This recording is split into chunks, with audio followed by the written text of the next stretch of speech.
Hello, everybody. Welcome to Batman of the Year. Wait. I mean, Game of the Year. Full Nasty Game of the Year awards. My God, we're already at the end of the year. How What a did this bodie. happen? Well, time is No. a thing. No. No! I refuse to believe it. I cannot By stand my best this. efforts, time continues to flow. Yo, what are you doing? Pure Mostly waste. just wishing. Yeah. We got But a yeah. spirit bomb time in this topic. Ooh. Anyway, Uh, sorry. I don't know if I can be a party to this. Alright, folks. Hello. Welcome to the Full Nasty Game of the Year awards. I'm Action Shakespeare. I am joined by my most faithful compatriots, Public Opinion, Yo. B-Drops, Yo. and Wordsy. Yo! Alright, we got 3 different yos. I'm sorry. Yo. I don't say yo much. Yosh. Yo! Tell us about the Pirate King. Gotta go, yo. Luffy? No. Oh, you mean Goldie Roger. Anyway, Yeah, obviously. obviously. you mean Blackbeard. I hate you. Shut up. You're banned. But yes, it has been a tumultuous year of video games. Good word. Through the year 2021, and it's almost in the books. And I don't think we're gonna do anything new until before the 31st. So it's the last Wednesday of the year. We're gonna go over all of our little things. We got a bounty of categories of things, and I got a doc set up. I don't know. Should we just go down in order as written? Sure, whatever's would be- easiest for you. Yeah. That'd work. Yeah, why I not? think. Right. Yeah, we have a series of unique categories. Categories like our first one. We're gonna start with a little bit of negativity isn't the full word for it, but a little bit. It's a year of ups and downs, ladies and gentlemen. We have some gripes, and even the best things we like had some gripeable moments. So our first category is the most cool and fun game that I'm mad about. Oh, Yeah, hear about video games? I will kick us off.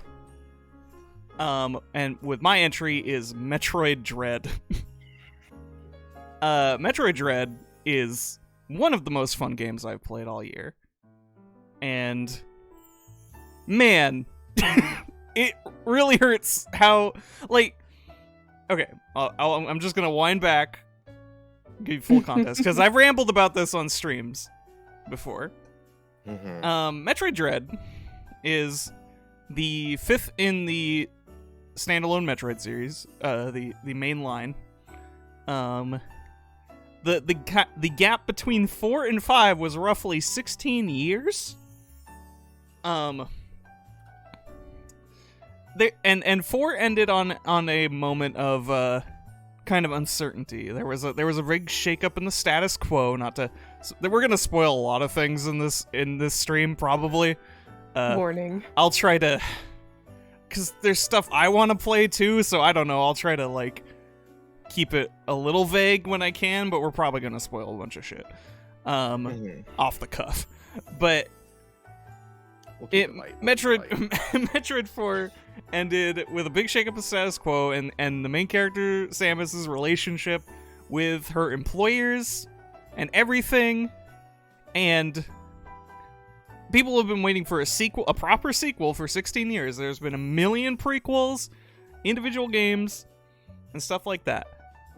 We finally get Metroid 5, and like, this game is great, but as far as a follow-up to that story, it's maybe the worst entry of a series I've seen follow up on its own story. Oh no. Okay. It's insane how much they just sort of went, nah, never mind, to any notion of what they set up. Like, the last game ended with Samus, like, literally, like, committing an act of terrorism on her own government. Oh my god. as she destroyed a black site where people were cloning Metroids. A thing that she is now part of because she has had to be infused with Metroid DNA. Whoa! To save her life from a parasite that was caused by the genocide of Metroids. Well, I guess you did have a hand in that, Samus.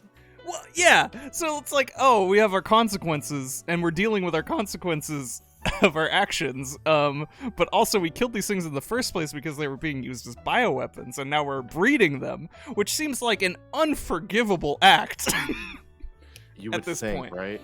Literally 3 games previous of Samus dealing with Metroids so they won't be used as weapons, and she is confronted by her own people using them as weapons, breeding them for their own purposes. Can't trust anyone. At She least just- not in space. Yeah, destroys the entire facility and the home planet it was orbiting. Ugh. And the game ends with this, like, sort of milquetoast thing of her AI companion going like, they'll probably understand.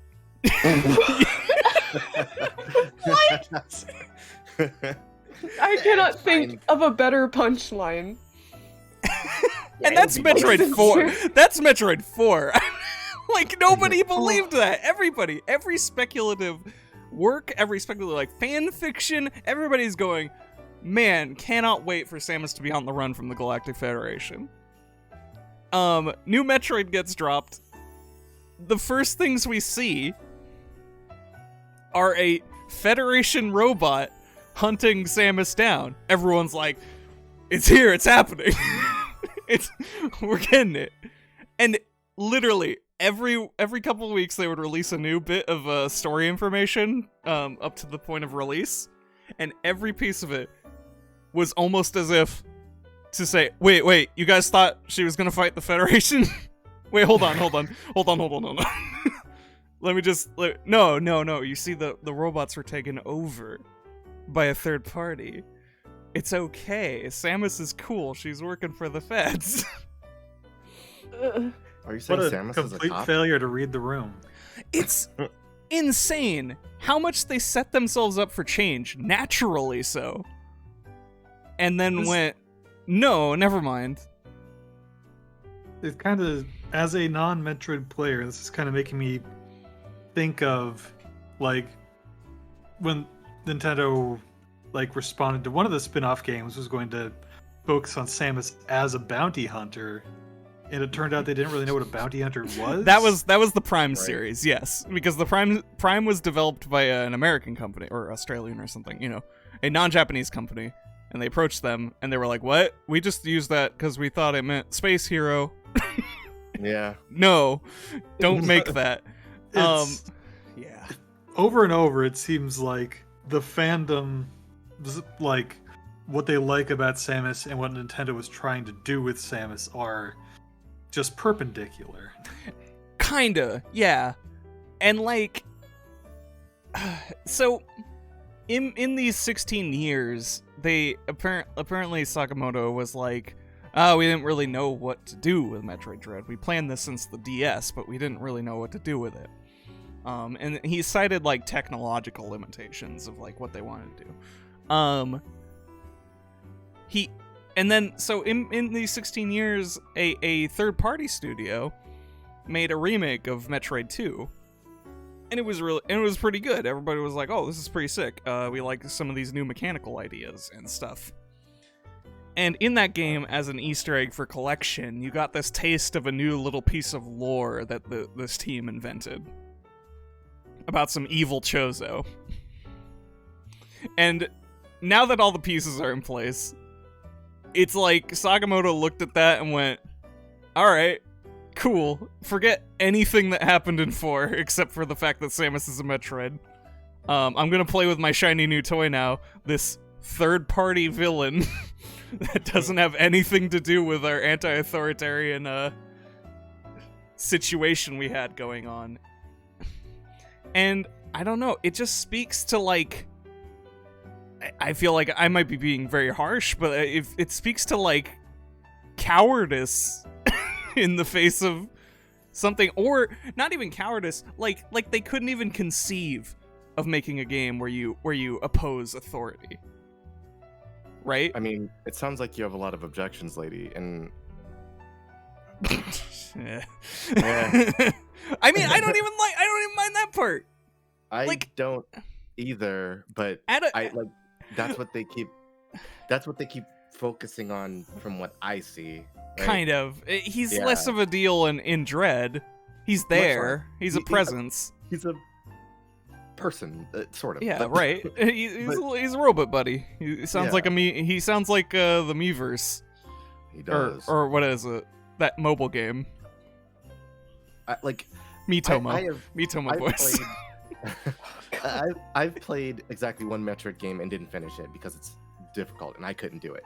So like all of the Metroid stuff I've ever seen has been through other people like yourself or like one-off YouTube videos here and there. And every time I see Samus, all of the footage and everything I see always focuses on Samus's relationships and not like what she means to her, like what her actions mean in her setting and what stuff like how she has impacted the galaxy around her. Right.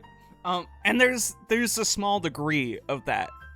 See, like the thing is, like, you might not think that's a thing. You might think it's like that's not even wholly invented by fans. Like people have only latched onto that because the games have spoken to that, like maybe subtly, but like, you know, the running plots of Metroids always seem to be the consequences of Samus's decisions.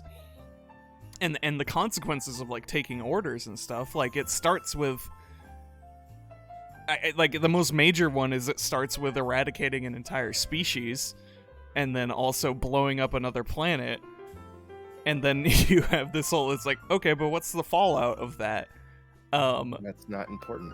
So like the domino effect has been established though in these things, and it makes people go like, oh, okay, this is interesting. There's stakes to our decisions. And like Samus is forever changed. She is part Metroid. That was an established thing. It's carried on into Dread. That is important. There was so much that it was just like you had so much material to utilize and jump off of. And they saw this shiny guy, shiny new toy to play with, and it's just baffling.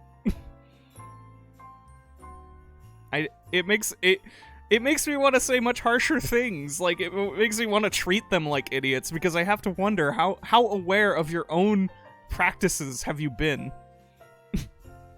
Potentially worse. I cannot but wonder if it's intentional. Like at a certain point they realized if we keep going in this direction, we will be officially taking a particular stance here, Right? and we cannot.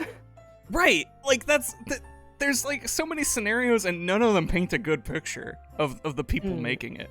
It's just like you're either too ignorant and don't even have the concept of what you were trying to, or what you almost said, or you refuse to. And it's not a good look. No, not really. And the problem is it's such a fucking fun game. It's so good. I don't know how it is such a weird bundle. And pretty much why I made this category. I'm surprised other people had. There's multiple entries, so I'll try not to take up everybody's time now. But like, God, what a mess of writing. Writing is weird. I don't think people who make video games are good writers, maybe. and that's a broad generalization. I'm sorry, but Writing's hard. Hire writers. I think people need to actually have dedicated writers. I Maybe. agree. And it's a difficult thing to do, and it's hard. We all are on this here panel, I guess. Yeah. we at the we bar. take part in we take part in like collaborative storytelling, and some of that is written ahead of time and then interacted with. And I think all of us have some understanding of how complex writing is, because there's so many moving parts, and at the end of the day, what you write down needs to be also entertaining to somebody. Essentially, in video games and what we do, the writing that is done to present a story to somebody that they will hopefully enjoy in some way, shape, or form. And I think you're right in that a lot of video game writers maybe aren't thinking about the person who's supposed to be enjoying this.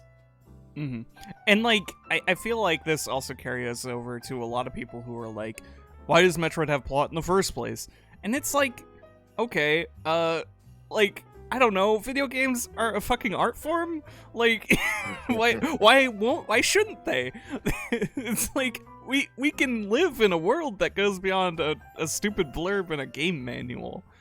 And I feel like anybody out there can be held to a standard, especially one of the biggest video game company. I'll just say it, like, I don't think, Nintendo is Nintendo. Like, there's nobody else like them.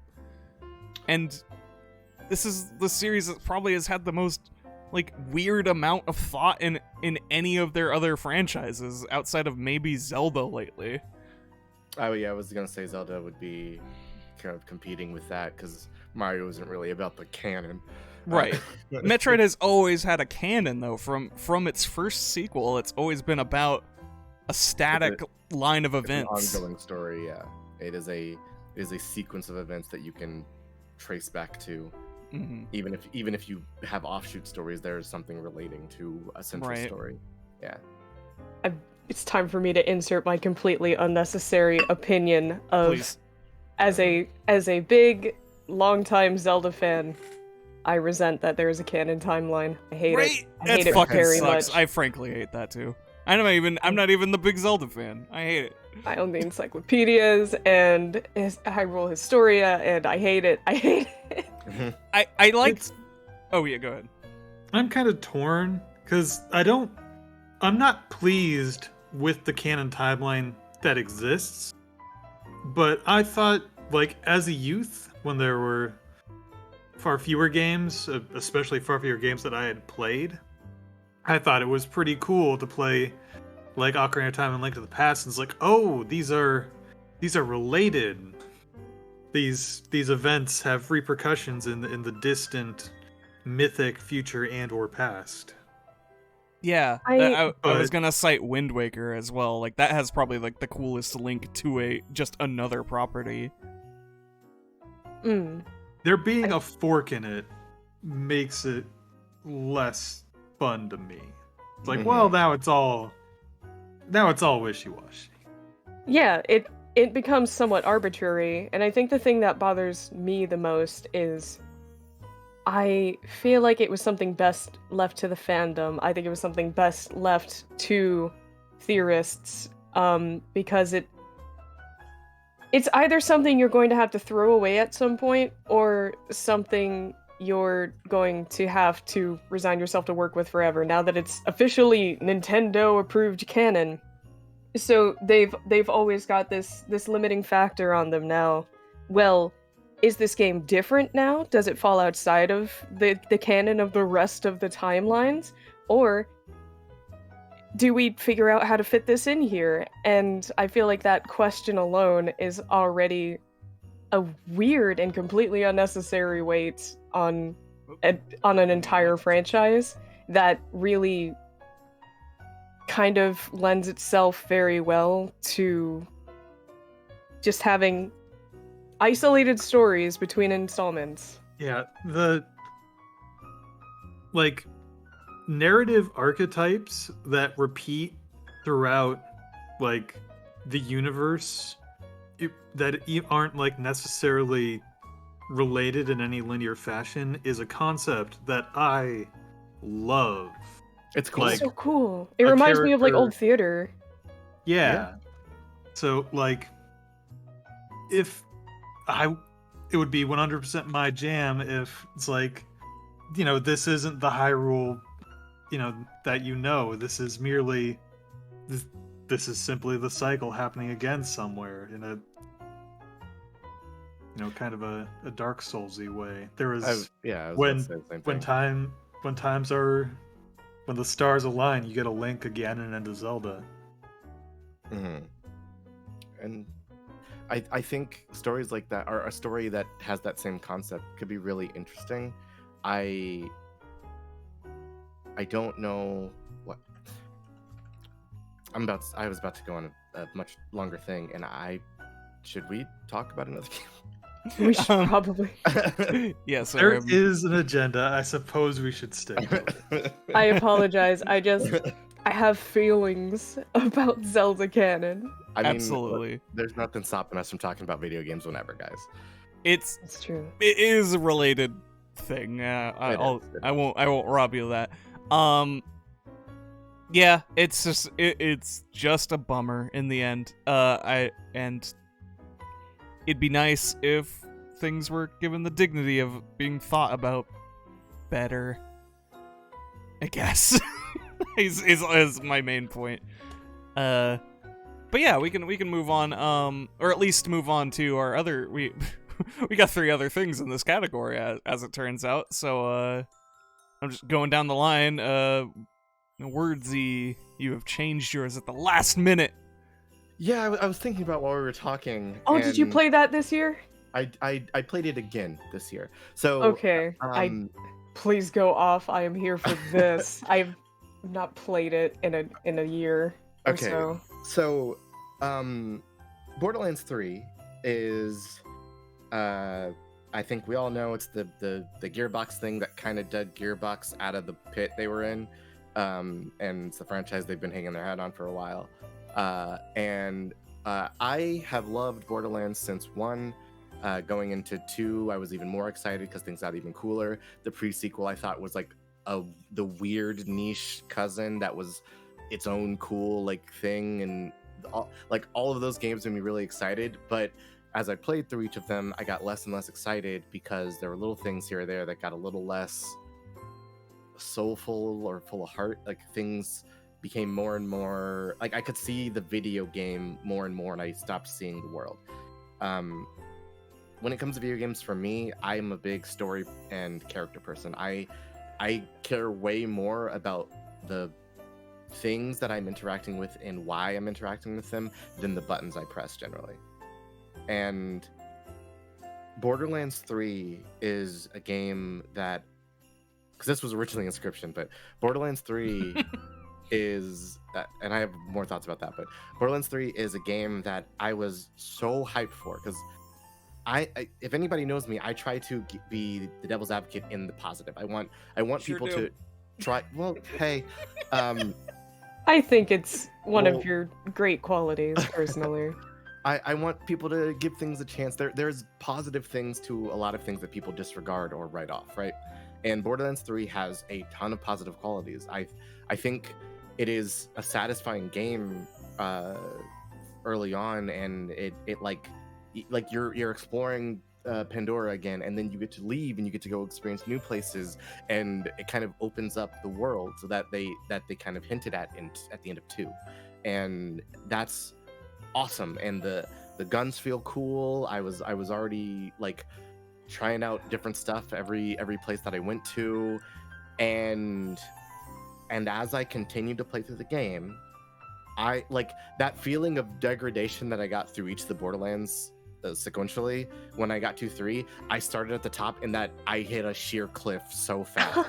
I feel like it's like suddenly stepping into a sinkhole. Right? Because I picked up my guns. I was on Pandora. The villains of the game, I was like, oh, dope. They're streamers, and this is after I started streaming more, and I was like, that's really funny. And I was enjoying their larger than life personalities, and there's a point in this game where a character, something happens to a character, and a younger character, a young character child, reacts to it in a way that I find not great. I'm dancing around it, and I'm very sorry, but I was about to commit violence and earn my cheeseburger for the day, I swear. So there's a kid that you meet in the game, and you're introduced to her like during like you're fighting the bad guys, and it's like, oh, this is fun, it's so cool, exciting, blah blah blah, things are happening, and then this kid is like a little kid in a show or a movie or a game. You're like, okay, awesome, and they get introduced, and then they like become a major character and like do things in the plot that are very upsetting, at least to me. I can't speak for other No, people. I completely agree. Honestly, like this character just comes in, and 100%, just to be clear, she was introduced in this game, and she almost immediately becomes a main character Like, in the worst possible way. she poochies it. don't- It's Poochie from Simpsons, quite literally. Dial-up noises. I'm so sorry. So Google. That dog. Okay, It no, wa- so I don't, Oh yeah, I yeah, don't- yeah. Poochie. I don't watch. Poochie. I'm Where's so sorry. Poochie? I'm so sorry I interrupted you, B. Keep going. Just completely No, dislodged you're, their you're brain. absolutely right. That's a good way to put it. She's Poochie, except I don't know if Poochie's going anywhere. Is the problem? Poochie never leaves. Poochie doesn't leave. Poochie comes in the story, turns into Super Saiyan 3, and and then just keeps moving. And I'm like, why is Poochie still here? Why is Poochie still here? And I completely agree. Like, I personally think Borderlands 3 is the best the gameplay has been in the franchise thus far. Yeah. But it was supposed to be kind of the end of this story arc, and I can't imagine feeling less satisfied with it. And I have to say, first and foremost, the thing that I hate about Borderlands 3 is its incredibly powerful divergence from the integral idea that you are there. Your character is there. Yes. When you view things in game, it's through your character's eyes. While it's happening, you are physically there in the scene. And for some reason I cannot fathom, Borderlands 3 is incredibly inconsistent about this, between either, at the very least, being kind enough to lock you out of the room and show you a cutscene that you couldn't have seen because you're not there, or Right. two, literally just forget that you are in the room and you're not a part of the cutscene. I said at the top of this that I enjoy characters and story, right? Borderlands 3 doesn't let you interact with its characters and stories sometimes, which is frustrating. It has characters and story that do not relate to you and only relate to other people. There is literally a big hero moment in the game in a single player first person shooter where you are watching from 5 to 10 feet away.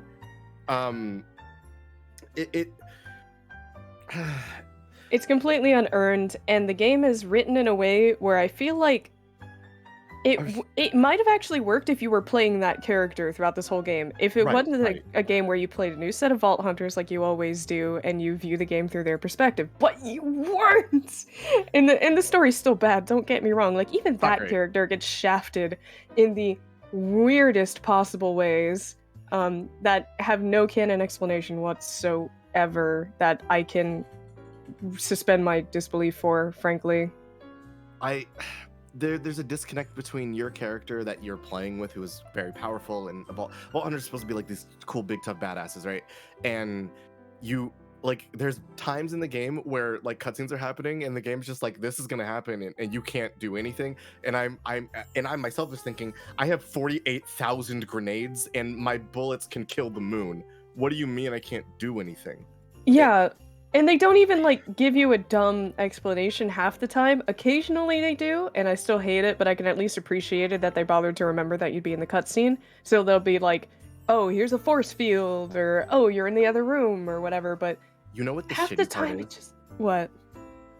in comparison to Borderlands 2, there's a pivotal moment in the game where the game kind of like turns on its head, and the bad guy does something, and your character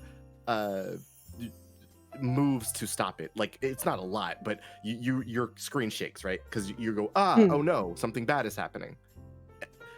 And when that happens, I love that moment. It's one of probably one of my favorite moments in video games. It is a fan favorite character. Just he gets deleted, and it's a really huge moment, and it's after a pretty interesting fight, and you get shoved out of the scene, but there's reasoning behind it. Yes. I've seen people complain about it and stuff like that, and I get it. That's fine. It's a game. Sometimes they'll have to force your hand in a certain direction for progression's sake, and Sure. it's okay. But the game still treats your character like they are there. Yeah, and And- I love and that. When it comes to the culmination of the story, and you get to address that issue, you get to make a decision. It is not the story just happens in front of you. Like in Borderlands 3, where when the story culminates, the story ends. There's not really a decision that's made, which sucks. Ye- And Yeah, you it's- don't feel like an autonomous being who had a significant impact on the world so much as you feel like you were here while Lilith had her adventure with her friends, whom haven't really. I'll be frank, I love all these characters, but I don't feel like there was any justification in their relationships being as suddenly close-knit as they were, and I was very confused about it. the whole explanation behind the close knitness is like the like preview videos where like the characters are like fist bumping and stuff, and that's all we get. And there's like comics and stuff that I have read that I'm sure 80% of people have never even seen. And you know, what are you gonna do? You can't force everybody to experience. Put it in the everything. game. Well, impossible. You could put it in the game. I just- what you've asked for is impossible. I'm sorry. I'm sorry. How foolish of me. I'll leave. I want to make a long story short, because we have other games to talk about. Borderlands 3 is some of the most fun that I've had, like pushing buttons in a game, but the story fell so flat that I stopped enjoying the experience, and to the point where I have a bunch of unfinished DLC, which I rarely ever do in a game, that I will probably get back to at some point, but I'm not like chomping at the bit to get to it. It's a game that left a really bad taste in my mouth in a franchise that I really loved, and it sucks because the character that I choose to play, the Siren, is one that I think is one of my favorites, and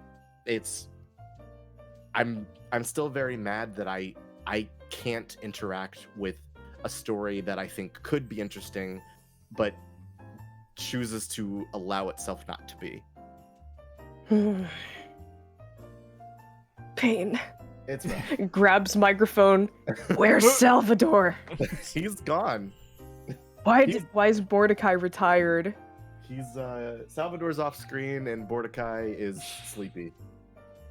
My bird Wake died. up. You have a new bird. Wake up. I'm training him a new bird. I am going to riot. Didn't give me Gage in the main game. Now you won't even give me Mordecai. This game sucks. This game is unfortunate. I'm sorry, I have so many feelings about Borderlands 3. I could literally talk about this all night. I could probably follow suit. I would enjoy a let's scream about this tirade someday. Hey B, I know you're Yes. mad about Borderlands. What's another cool and fun thing you're mad about? Yeah, I was about to Um, say. Fun segue, thank you. I'm sorry. Okay, so I'm going to preface this by saying the things I'm about to complain about are entirely intentional game features and design that are good. They're entirely intentional. So the game I want to scream about is Passepartout. And first and foremost, I'm just gonna get it out of the way. This isn't a major complaint, but it's not optimized very well. I don't know why that thing was chugging my computer real bad on the lowest graphical settings. That was weird. That was very strange. This game is just very. It's not optimized very well, but I can forgive it, I suppose. I probably didn't expect VTubers to be streaming it with their rigs. That's okay. It's just a little indie game. But the thing that makes me mad about Passepartout, which is entirely intentional, and I think it's effective, and I think it could be meaningful to other people who aren't in my boat, but it's kind of my life and I hate it. Please elaborate. I just wanted to play the fun game where I make art and I sell art. I'm just a cute little green dude. I'm a guy with a pea head and I draw on the streets. That sounded fun. Yeah. But it really started to really feed into my real life insecurities. Being an artist online, particularly someone who makes the vast majority of their income from freelance work, is rough. You are you're not guaranteed anything, and I'm not saying anybody like owes you their patronage or anything, but essentially you are at the whim of anything, and unless you are constantly changing yourself, there's nothing you can do about it, and you can just hope that what you do is good enough. Like, the current trends in styles being one of the biggest things. We all know what styles are generally more likely to grab general audiences than others. If you looked between two of them, you could say, I think this one would probably sell better simply to more people. And there's something seriously uncomfortable to me about that. And there's something very uncomfortable to me about this idea that, you know, you have to balance your artistic integrity with your desire for general commercial success. If you want to play the game that way, it just eats me up, because I'm not going to sit here and say I have, like, the most unorthodox art style whatsoever.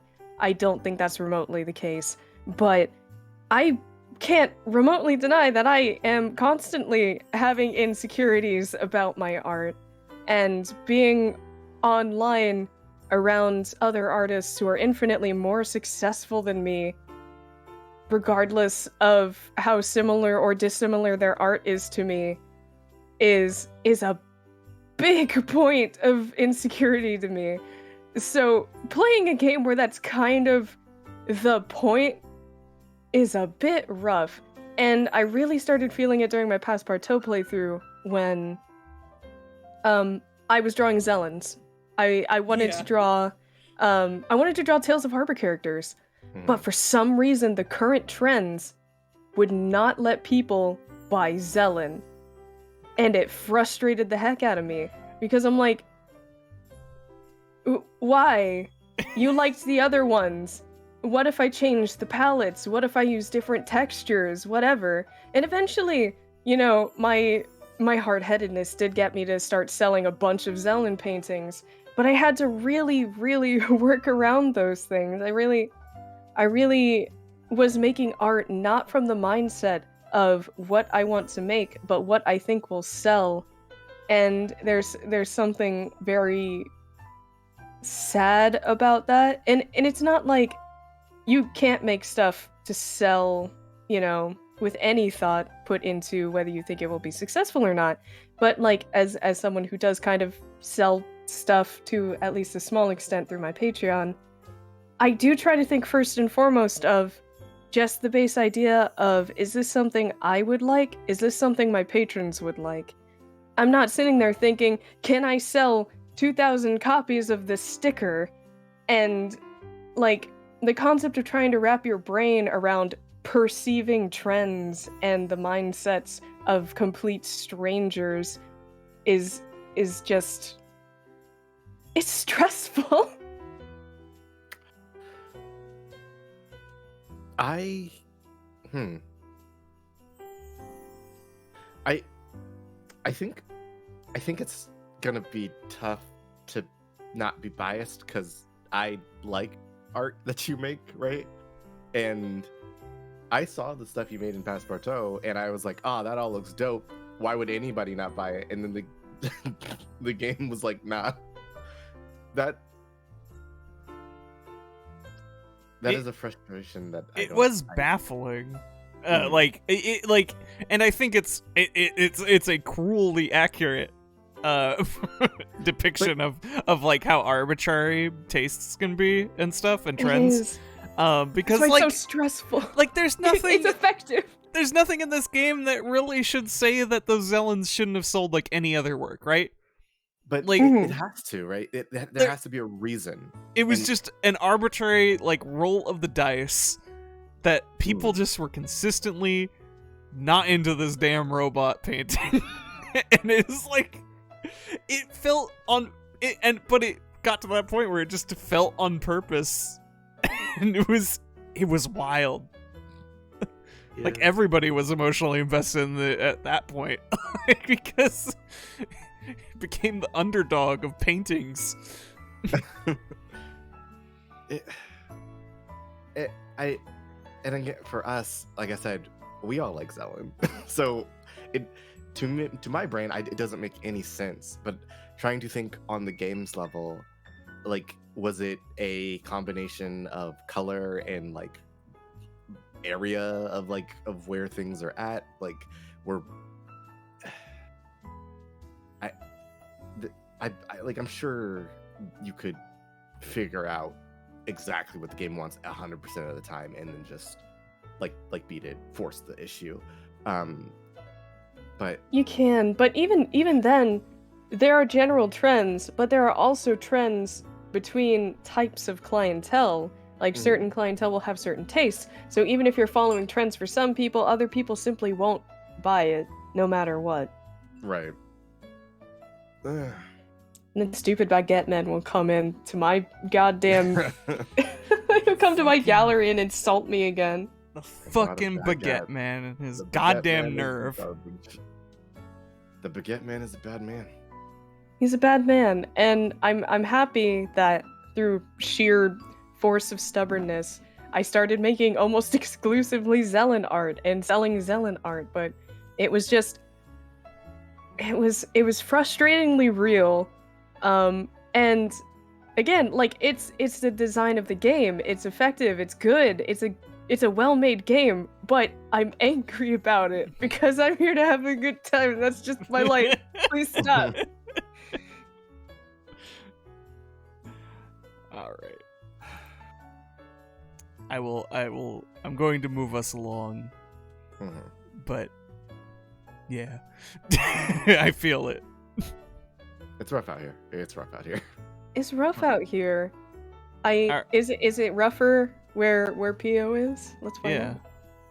So, I don't have as much to say about this one. Just Zera's streams got me interested in VR chat this year, and he was showing off this incredibly intricate, like linked bunch of this RP server, or actually more than one server. This linked world that people were portraying characters in.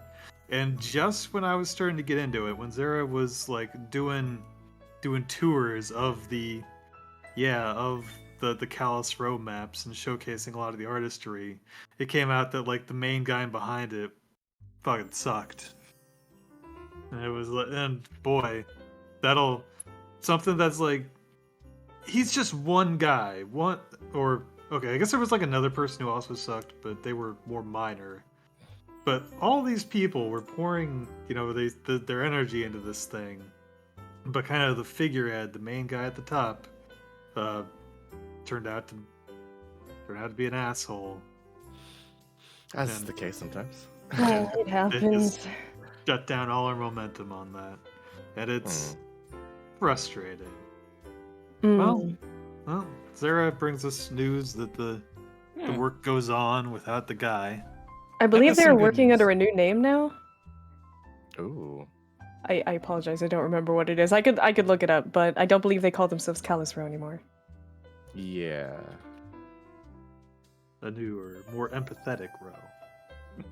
Thank goodness.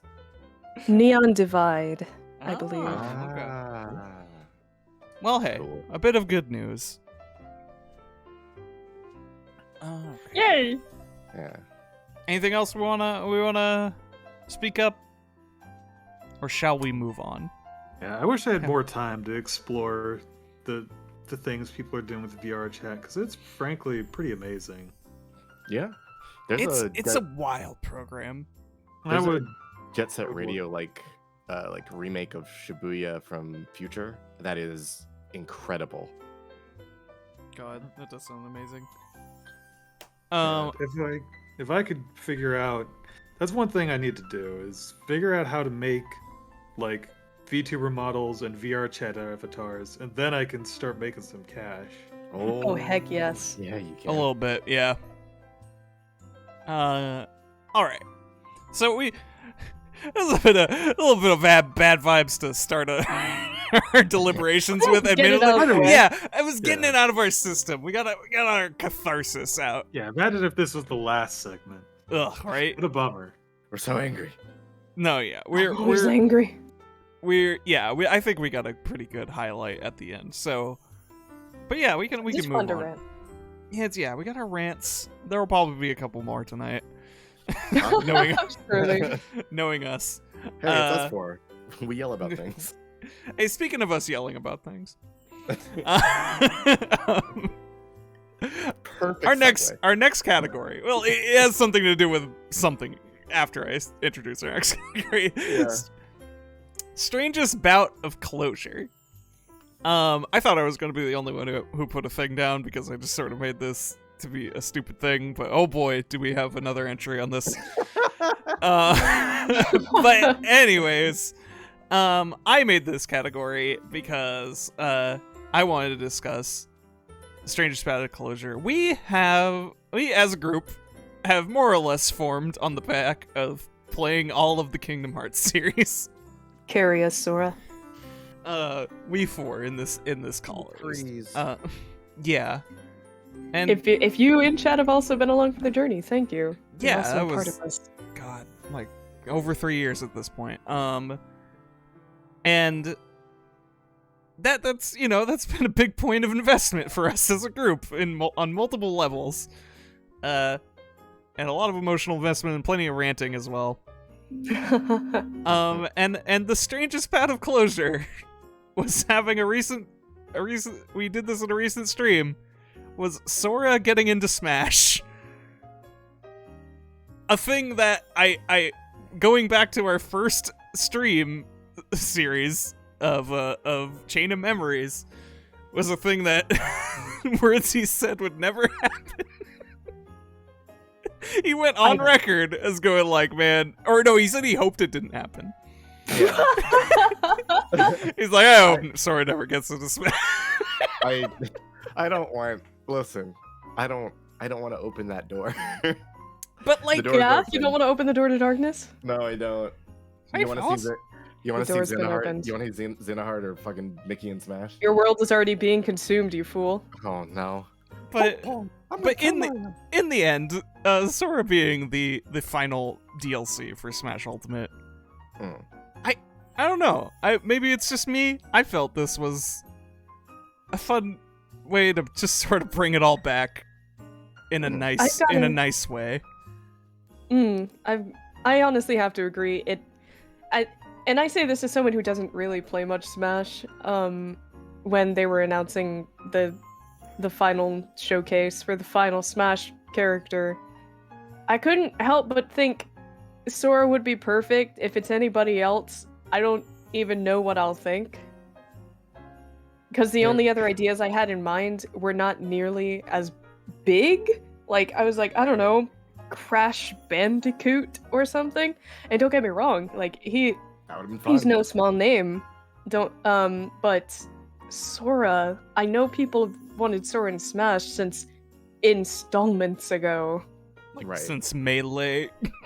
It was between Sora and, in my head, Goku, but Goku never gets lent out to anything. No. Yeah, because they have their own games, and also because he's not originally a video game IP, so I feel No. like his chances are limited in that regard as well, since Smash, at its heart, really is a love story to video game characters. Yeah. A bit, yeah. That has been the mission statement for, like, especially as in the newer age of Ultimate and just all these new DLCs. It's just like video game history. Let's celebrate it. And have them beat the shit out of each other. I think that idea kind of gets exemplified with Sora specifically. That like, I think they super knew what they were doing with the video and everything. Like Sora's Right. gliding over everybody, and it's so magical, and it's like the most wonderful thing you've ever seen. And Truly. it's like you are watching video games shake hands with itself in front Yeah. of you. and it's I think we've all expressed different feelings on this that are just positive, but like I was really happy when I saw Sora in Smash, a character that I followed since I was a teenager till now, and he's whipping ass on Final Destination, no items, Fox only. Fuck, Sora's here. Oops. Who want him in here? Oh no, defreeze. I want people to mod it like they did back when they put Bayonetta's skeleton on Pikachu, Oh, But- I love that. but a fox skeleton on Sora, Come on, right? that would be pretty good. Um, Everybody else have thoughts about Sora? yeah. Anything else? So I guess a slightly nicer thing after all the salt we poured out in the last section. And I mentioned this on Twitter during the reveal, but I had kind of the night before been talking to people about who we all thought that the final character would be. And I was kind of surprisingly cynical about the idea of Sora, and I think it's because I'm coming off of the heels of Kingdom Hearts 3, and I just still don't think I've entirely recovered from my personal disappointments. But for some reason, the moment he showed up and he flew down and he looked at the camera and he laughed, I felt everything melt away. Like I was purified down to my soul. Like I was happy about this. I guess I was surprised that I was as happy as I was about this, and I kind of feel like I suddenly remembered I'm not just salty. I truly love these games. I really do. It was having the Sora and Smash like divorced of the plot of Kingdom Hearts really let us dig down and like focus on the parts that worked, the parts we liked. Mhm. You know, the divorced of the mire. I think we really should try to do that. I think we've done almost nothing but rant throughout our entire playthrough, save for a couple, oh, that was cool moments, and maybe it'd be nice if we sat down and explicitly had the goal of having like a positive retrospective on Kingdom Hearts, wherein stream. the only rule was we It's not gonna can't be that short. rant about bad things in the game. That's gonna be rough. It's gonna be so hard to be like, yeah, I really liked this, and not carry forward on. I wish they'd stuck with it, or I wish they hadn't bungled it. Right? I wish it. I think we can do it. I he would believe just in be us. Go ahead. Oh, we just either need to be very careful, or we all need to implement a buzzer so we can spam it whenever somebody says "but." Shock collars. Just yeah, it would be a stream of just a lot of potential, because that's where it's at its best, is when it Buzzer. had potential. And then end of sentence. But like I think there are positive things to talk about in the entirety of the series. Yeah, I believe so. Even the things that people don't like, there are still positives within those things. yeah, there's be a weird cloud over my head. I feel like Oh no, too much just Encanto. looming every time I bring up something nice. It's just like whoa. But No. Ah! All right. It's time for me to defend let's get weird. This will give me a good chance to clear my dishes. yeah. It's the end of the year. Yeah, BRB. Wordsy gets to talk about Eek once. Hi. Okay. It's so not on this list otherwise, and I won't Not let you really. put it. Well, I wasn't gonna put it on anything else because it doesn't fit any of those categories. But so for strongest spot of closure for me, because I thought about these categories a decent chunk. Eek, Postmodern RPG was the one that I came up with. So Eek is a bad game. I say it's a good game. I'm of two minds about it. I enjoy playing the game of Eek, but that's because I find ideas in it interesting. I find the art style fascinating, and I find some of the characters infinitely I think about them all the time. Eek My condolences. not, I do not take this as a negative. But the bad parts of Eek are very off-putting, and I can understand why people don't like them.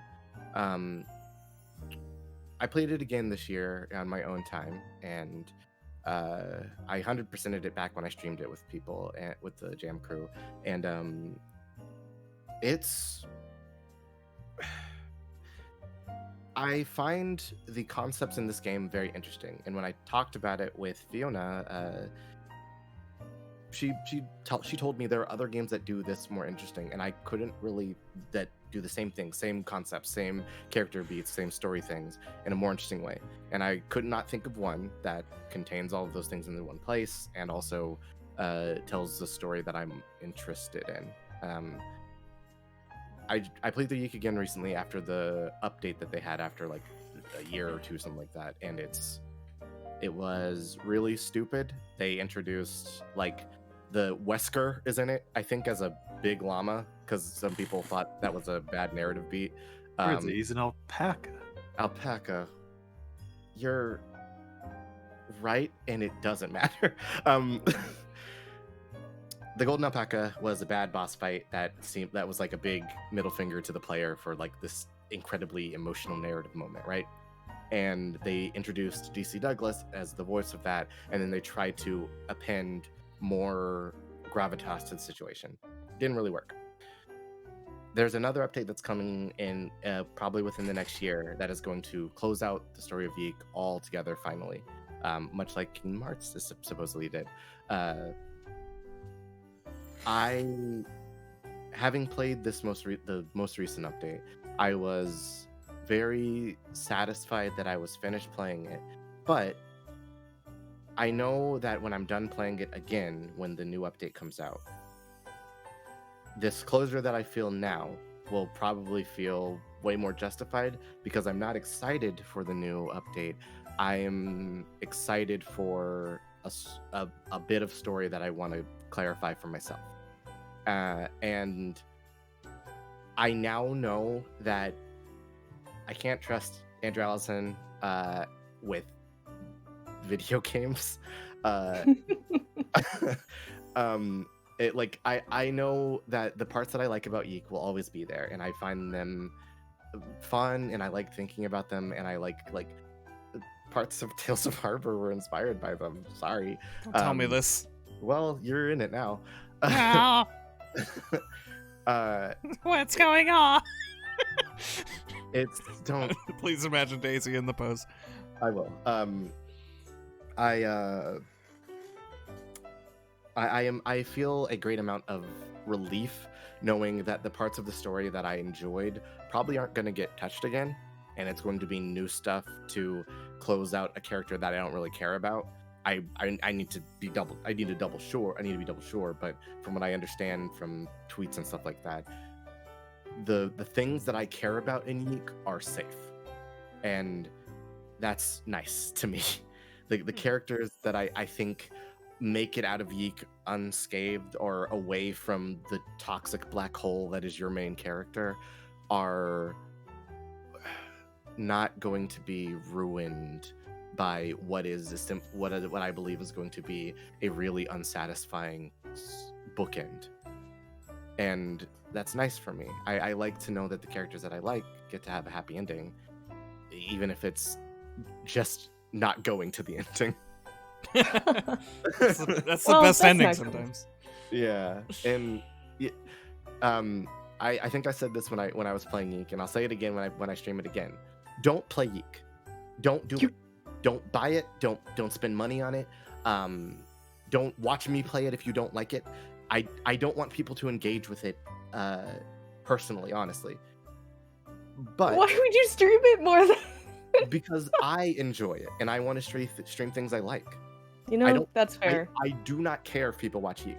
I care if people watch other stuff because I want to show people games that I like. But Yeek is a game that I truly do not believe anybody should engage with if it's at all upsetting, and it's probably gonna be because it's not a good story.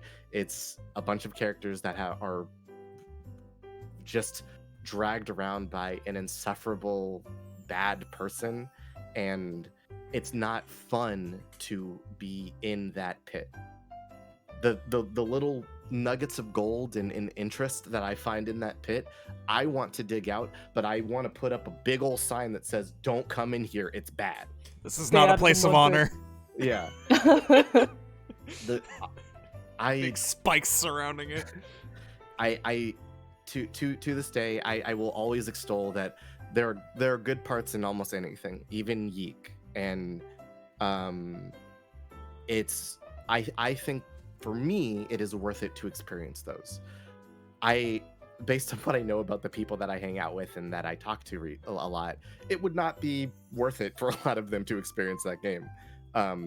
But if you're ever interested, sure, come check it out. But it's really something that I think I personally like, because I feel a great deal of connection to a lot of the characters, especially a black character who is very nerdy and has an extended racist joke in the game that just makes me so angry every time I think about it. I'm a nice guy generally, but there is a joke about lock picking, and a black guy goes, "What, you think I can pick a lock?" And then he goes on to explain how he can pick every lock that isn't a basic normal lock. And here's a small bout of closure for me. Andrew Allison, if you ever hear this, just because you tell a joke and then hang a lampshade on it does not mean that you did not tell a bad joke. It's still bad. It's still not good. It's still reductive. It still denigrates a people. Cool. Sorry, I'm seeing the reaction to it. The respect turning into like, "Ugh!" Like, yeah. Tula in the chat. This is me. This is me every time. This is me every time. This is why I say no. We can't talk about this. If it's my want to stream, I put a stop to it usually. That's fair. I understand not wanting to do it, but yeah, there's value somewhere in everything, and I think I found what I wanted to find in Yeek, and I'm happy that I got to find that. Well, I'm glad Godspeed. you found something precious. Oh, Good for you, honestly. Okay. Yeah. Good for you. shall we move on? Absolutely. Perhaps. Perhaps it's best. All right, let's set up our next category. We are collectively, well, 3 out of 4 of us are regular streamers. And all 4 of us do generally watch each other's streams on a regular basis. Quite a And such. Right. when we can. I'm usually at work, so I'm just like silently going, "Yeah, it's funny. It's good stuff. I like that." I'm quite the lurker Yes. myself. Yes. But yes. So our next category is best game that I didn't play. Now, this doesn't necessarily have to be about streams, but that's what I was envisioning basically when I was making the category. Stuff that you watched through, probably through completion, and were really into. You're really into that experience, and you're glad that you had it. I have a few. I bolded the main one. But I have a couple runner-ups. Yeah, I'm sure you do, and like, we should say it. Anyways, so one of my runners up is It Takes Two, which B and Wordsy played through. I didn't catch all of it. I think I ended up catching the end eventually, but that game is insane. It's awesome. It's so good. For everything that game is, I would expect it to be 10 times less than what it came out to be, right? Mm-hmm. Like, and I don't mean that like it's this game deserves to suck, or even a 10 times less would have been a fine game, a short experience. It would have been like a 3-hour bite-sized experience, is what I would just expect a game with that gimmick to do. And it's like a full 15-hour game. Y'all played it like multiple times. It was like It was like a three or four part. 3 or 4 part stream. Yeah. Yeah, so like a 12 to 15-hour game, built entirely on this co-op premise. And this is a thing these developers have done before to varying degrees of success, but like, Oh yeah. the They have scope, honed. the scope of what they did in this game was astounding to me. There's something to be said about like games like to change up the pacing of things, right? And this game changes its pacing up a lot. Mm-hmm. To like, if you have somebody that you like to hang out with and you want a fun time, get It Takes Two and play through it with somebody.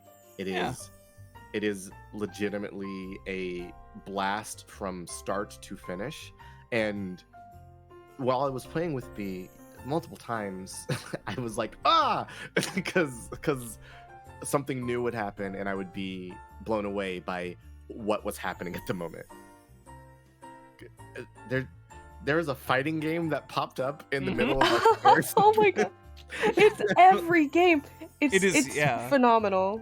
It's so The good. genre swapping is wild, and also just hitting really powerful emotional beats more than you'd expect. It goes so weird that you don't expect it to actually like really reach its like human core, but it takes the time. Like that's why I was expecting this to be just like a real weird, goofy like 3 to 4 hour experience, but they turned this very extremely silly and fantastical setup and just gave it time to grow and fester and whatever other words you want to do for that, to where the outcome was actually believable. I have a lot more to say about the emotional aspect of this game for a thing further down the list. Yeah. I will save my thoughts. I won't belabor this one because it's my runner-up. My other runner-up, which I'll be a little more short about, was B playing Project Diva Megamix. My hard 98% plus run. Yeah, that series of stuff, and catching the final bit of that, God, was magical. Thank you for being there. You had a fucking legit shonen anime moment where you fucking nailed the final song while shouting about believing in yourself. I really didn't think it would be so timely, but I suppose it really was what I needed deep down. It was perfect cinema. But yeah, that was fun. And also, I am not good at Project Diva, so it's a delight to watch someone who's actually taken the time to practice for years, play this game series, like do their thing. That one was a lot of fun. I liked getting the experience, the classics I knew, and also get introduced to a bunch of new music. Yeah, right. Oh, well, I'm so very happy if you enjoyed it. I would love to return to musical or Miku Mondays at some point in the new year, but I'm also very happy if I could help facilitate the enjoyment of a game. I feel like that particularly is a very flattering compliment to any streamer. Right. Mhm. I think that's why a lot of us do this. It is. Yeah, it's always nice when you can give someone a unique perspective on a thing you already have fun with, and maybe they do. But the true contender for best game I didn't play is, and I saw Wordsy stream this, is Adios. Ooh, Damn, yeah, that was so good. This is just like the core idea of best game I didn't play. Not necessarily, like, no offense to you, Wordsy. This is not about you streaming it. You showed me one of the best games I've ever seen. is the real thing. Adios is so fucking cool. Like, it is one of the coolest bouts of writing and just using the medium of games to tell an emotional story about that still involves interactivity and choices that can alter that story in meaningful ways that you might not really think about. And God. Do you know the mind behind that game? No, I don't think so. So the person who made Adios is a guy goes by the name of Doc Squiddy on Twitter. Go give him a look. He has lots of fun video game thoughts.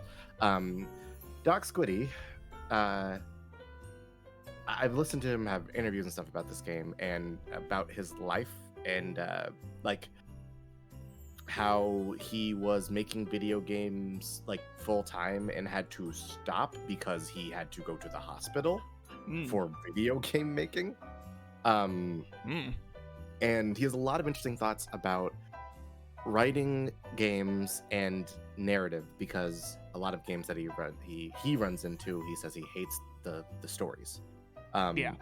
So Adios is a way for him to kind of like present a bunch of narrative to people in a way that will get them interested for something that apparently has many more parts planned. There's a bigger story at work here that we don't know anything about, and there's history and lore and stuff to it that's like 4 games down the line that he's already working on, apparently, that I don't know if we'll ever see soon. But like, I played Adios because I heard somebody mention it in a podcast while I was at work, and while I was playing, it was a couple, like, it was one of the few times where I'm playing a game and I'm streaming it, and there's multiple times in the stream where I just forget people are watching. I'm just like engrossed in what I'm doing. Yeah. And there's a bunch of games this year that I really like, but I don't want to tell people about because I want them to experience it. Right. That's like that's the thing with Adios, is like, I need to show this to someone. Like, I can't just tell someone about this cool game. It's like, I bought that game immediately. It was like, I'm going to find someone who hasn't seen this yet and show it to them because this is insane. It's very, very good. Learning about Doc and like the path he took to make Adios, it makes me like the game more. Because just hearing him talk about the way he has experienced the video game like industry, and having to shop around this game to many different studios because nobody would take it, so he was like, "Fuck it, I'll just do it myself." Yeah, and it's pretty damn low budget, and on the graphical standpoint, it might be even a slight turn off to some people. Right.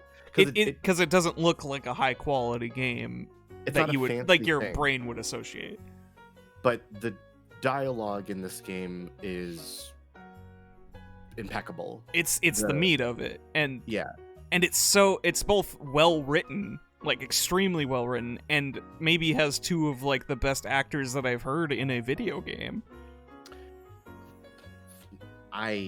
Those voice actors are in a Discord server that I'm in, and like a little bit after it came out that they were the voices in that game, a bunch of people were like, "Yo, What the fuck, man?" Yeah, It's like it's just it's pretty incredible.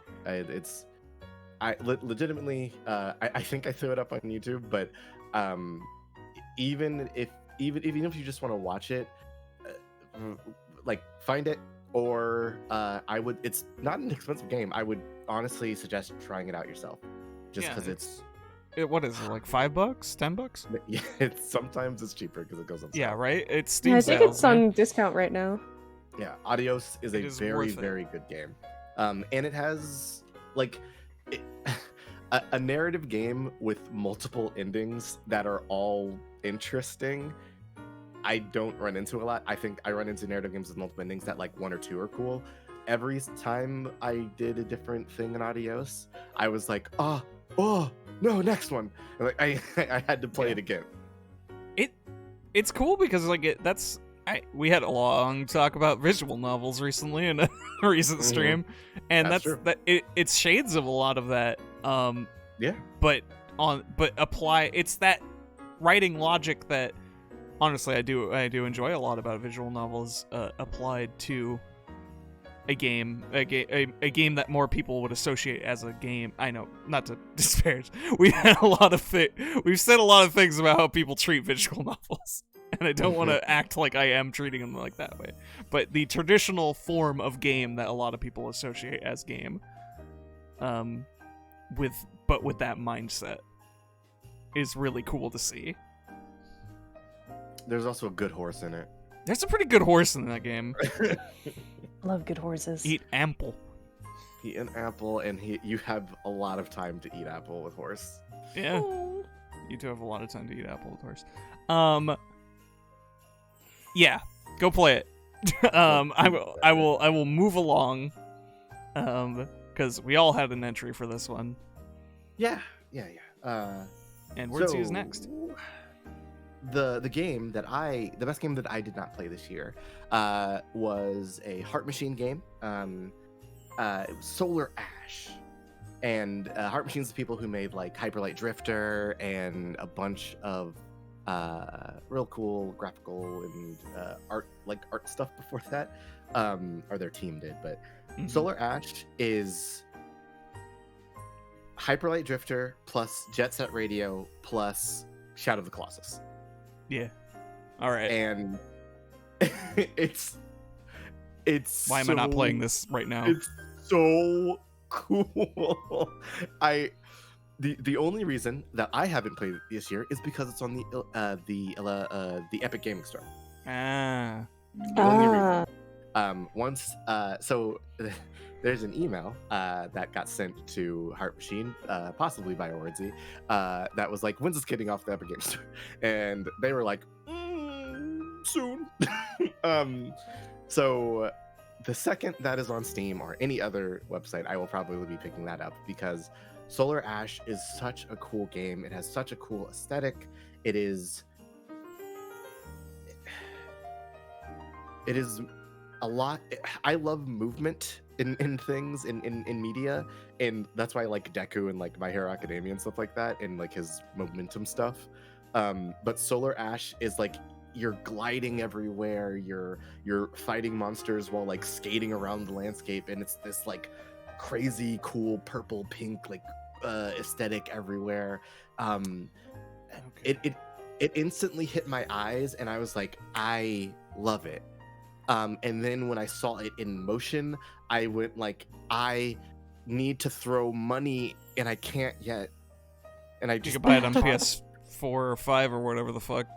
I could. I'm but remembering I why I don't have this now is because Yeah. it was initially like a PS5 advertisement, right? Like, yeah. because I remember being hype about this on those directs or whatever you want to call them. and not everybody has that yet, but No. yeah.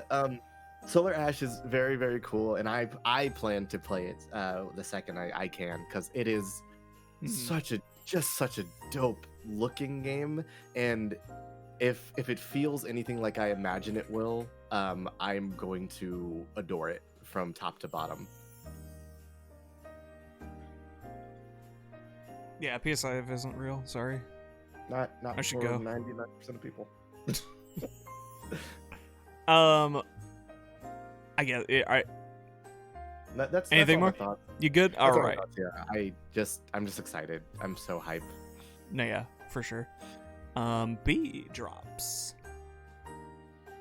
So my best game that I didn't play is a game that I own that is sitting on my desk. I can pick it up right now. I have it. Oh, Here it is wow. in my hands. It is Oh. Miitopia. Attractive.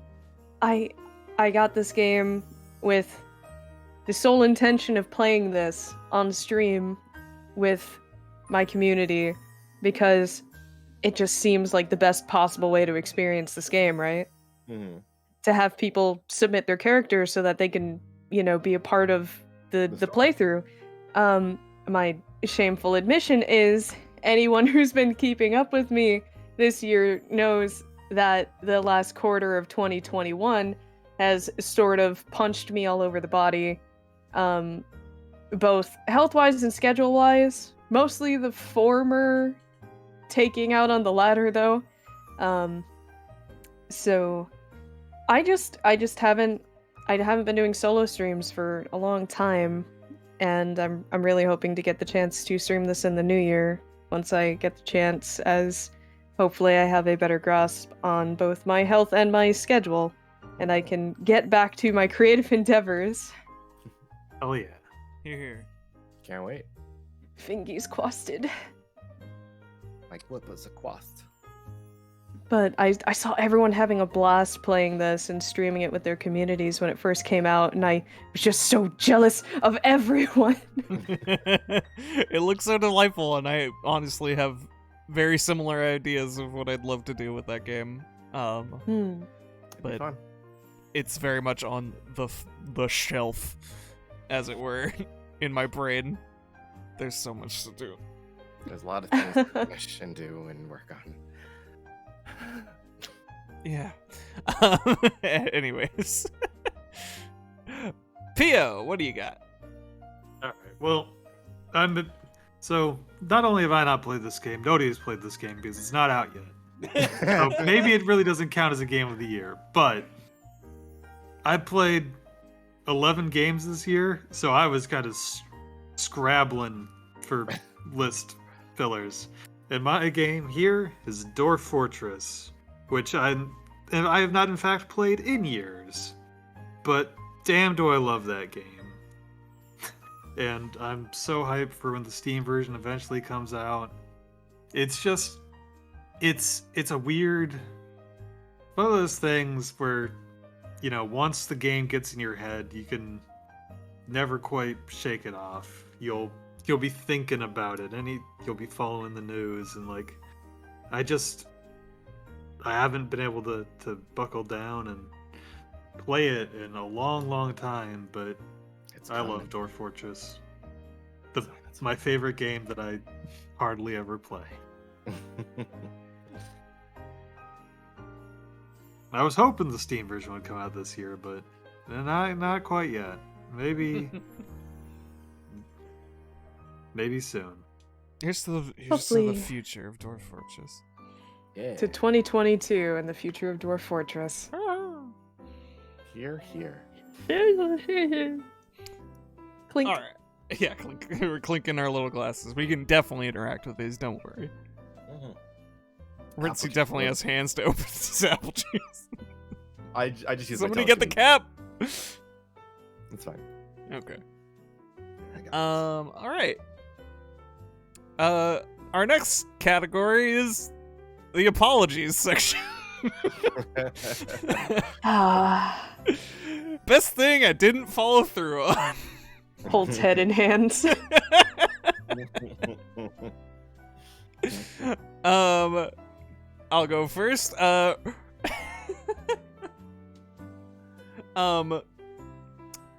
Rogue Knights. is a little project I started, I think, literally on January 2021.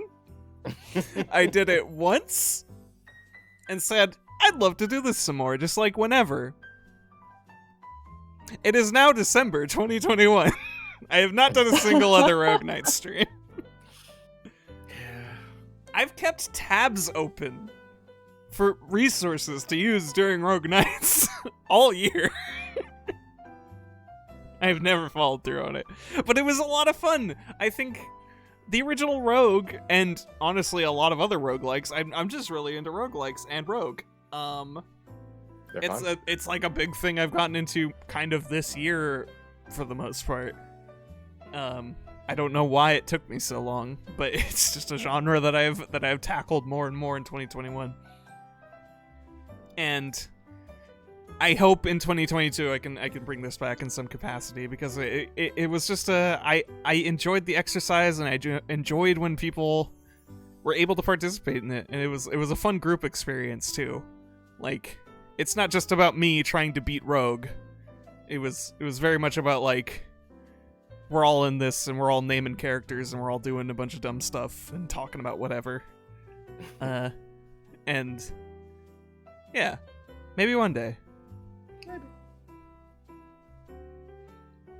B. No. Yes, B. It's cute. He's kidding. I was looking at a different category. Sad face. So, the best thing in 2021 that I did not follow through on was Prey. It's a great game. I had streamed it a few times. There was a combination of reasons I ceased playing it. I was, first and foremost, I tend to stream multiple games at a time these days, and my attention just naturally shifts occasionally. There's also, I'll admit, I was a little concerned that I was not playing in a way that was very amusing to watch. A lot of it was exploration and just like reading emails. And while that is very amusing to me, playing it, and I enjoy reading all that stuff, I couldn't help but sit there and think, is this okay? Is this okay? Is this okay? And then also, as I just mentioned in the last section, I just haven't been streaming any of my own stuff for quite a while at this point, so everything just kind of fell off the table. Amazing how many things can fall off the table, but you still got so much on your table. The table is stacked to the ceiling. Help! I want to put more things on the table. I swear I would accept every project if I had the time for it, and I resent that I don't. I really do. There are so many games that I'd love to stream. There's so many games I'd love to know how to stream. Like I said, I was a little worried that I wasn't creating a very amusing experience with Prey. And I guess, I don't know, I think that's just a streamer mood.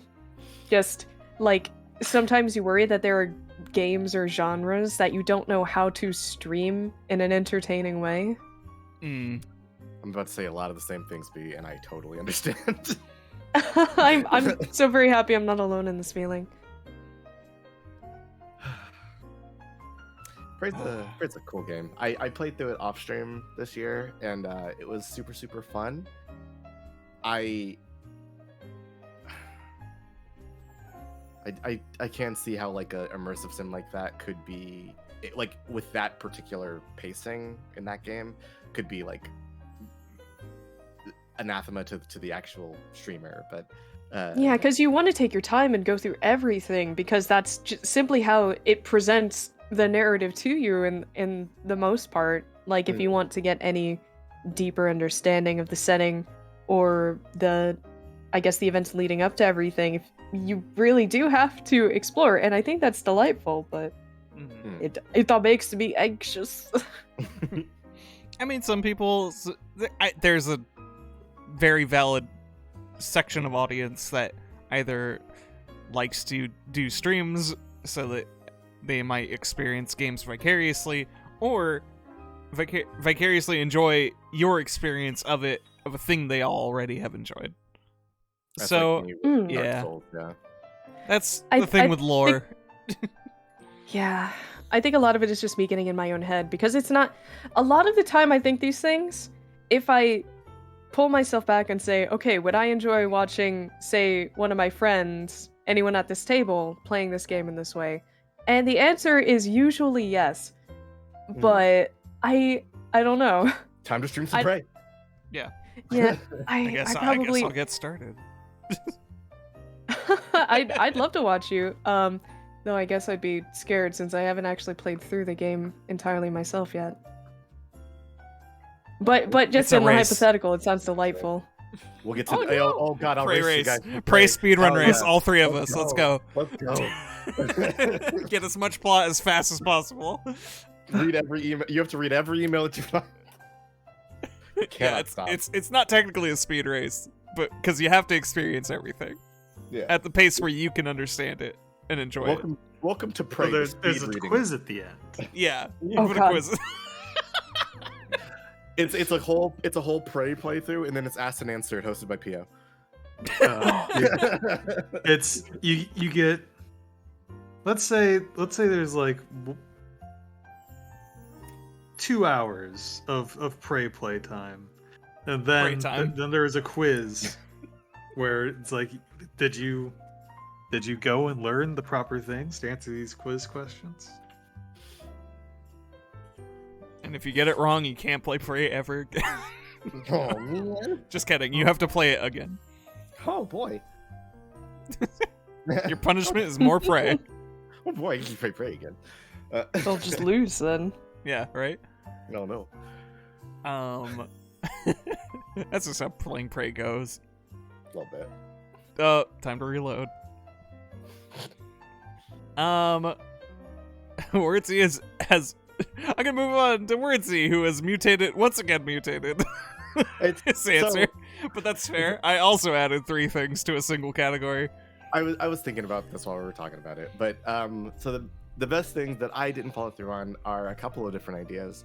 Me and Zeretha played through the Outer Wilds, which is a super fun and interesting game, and I had an idea that I wanted to do for the Echoes of the Eye that I just don't have the skill or the computer to do at the moment, so I just haven't done it yet.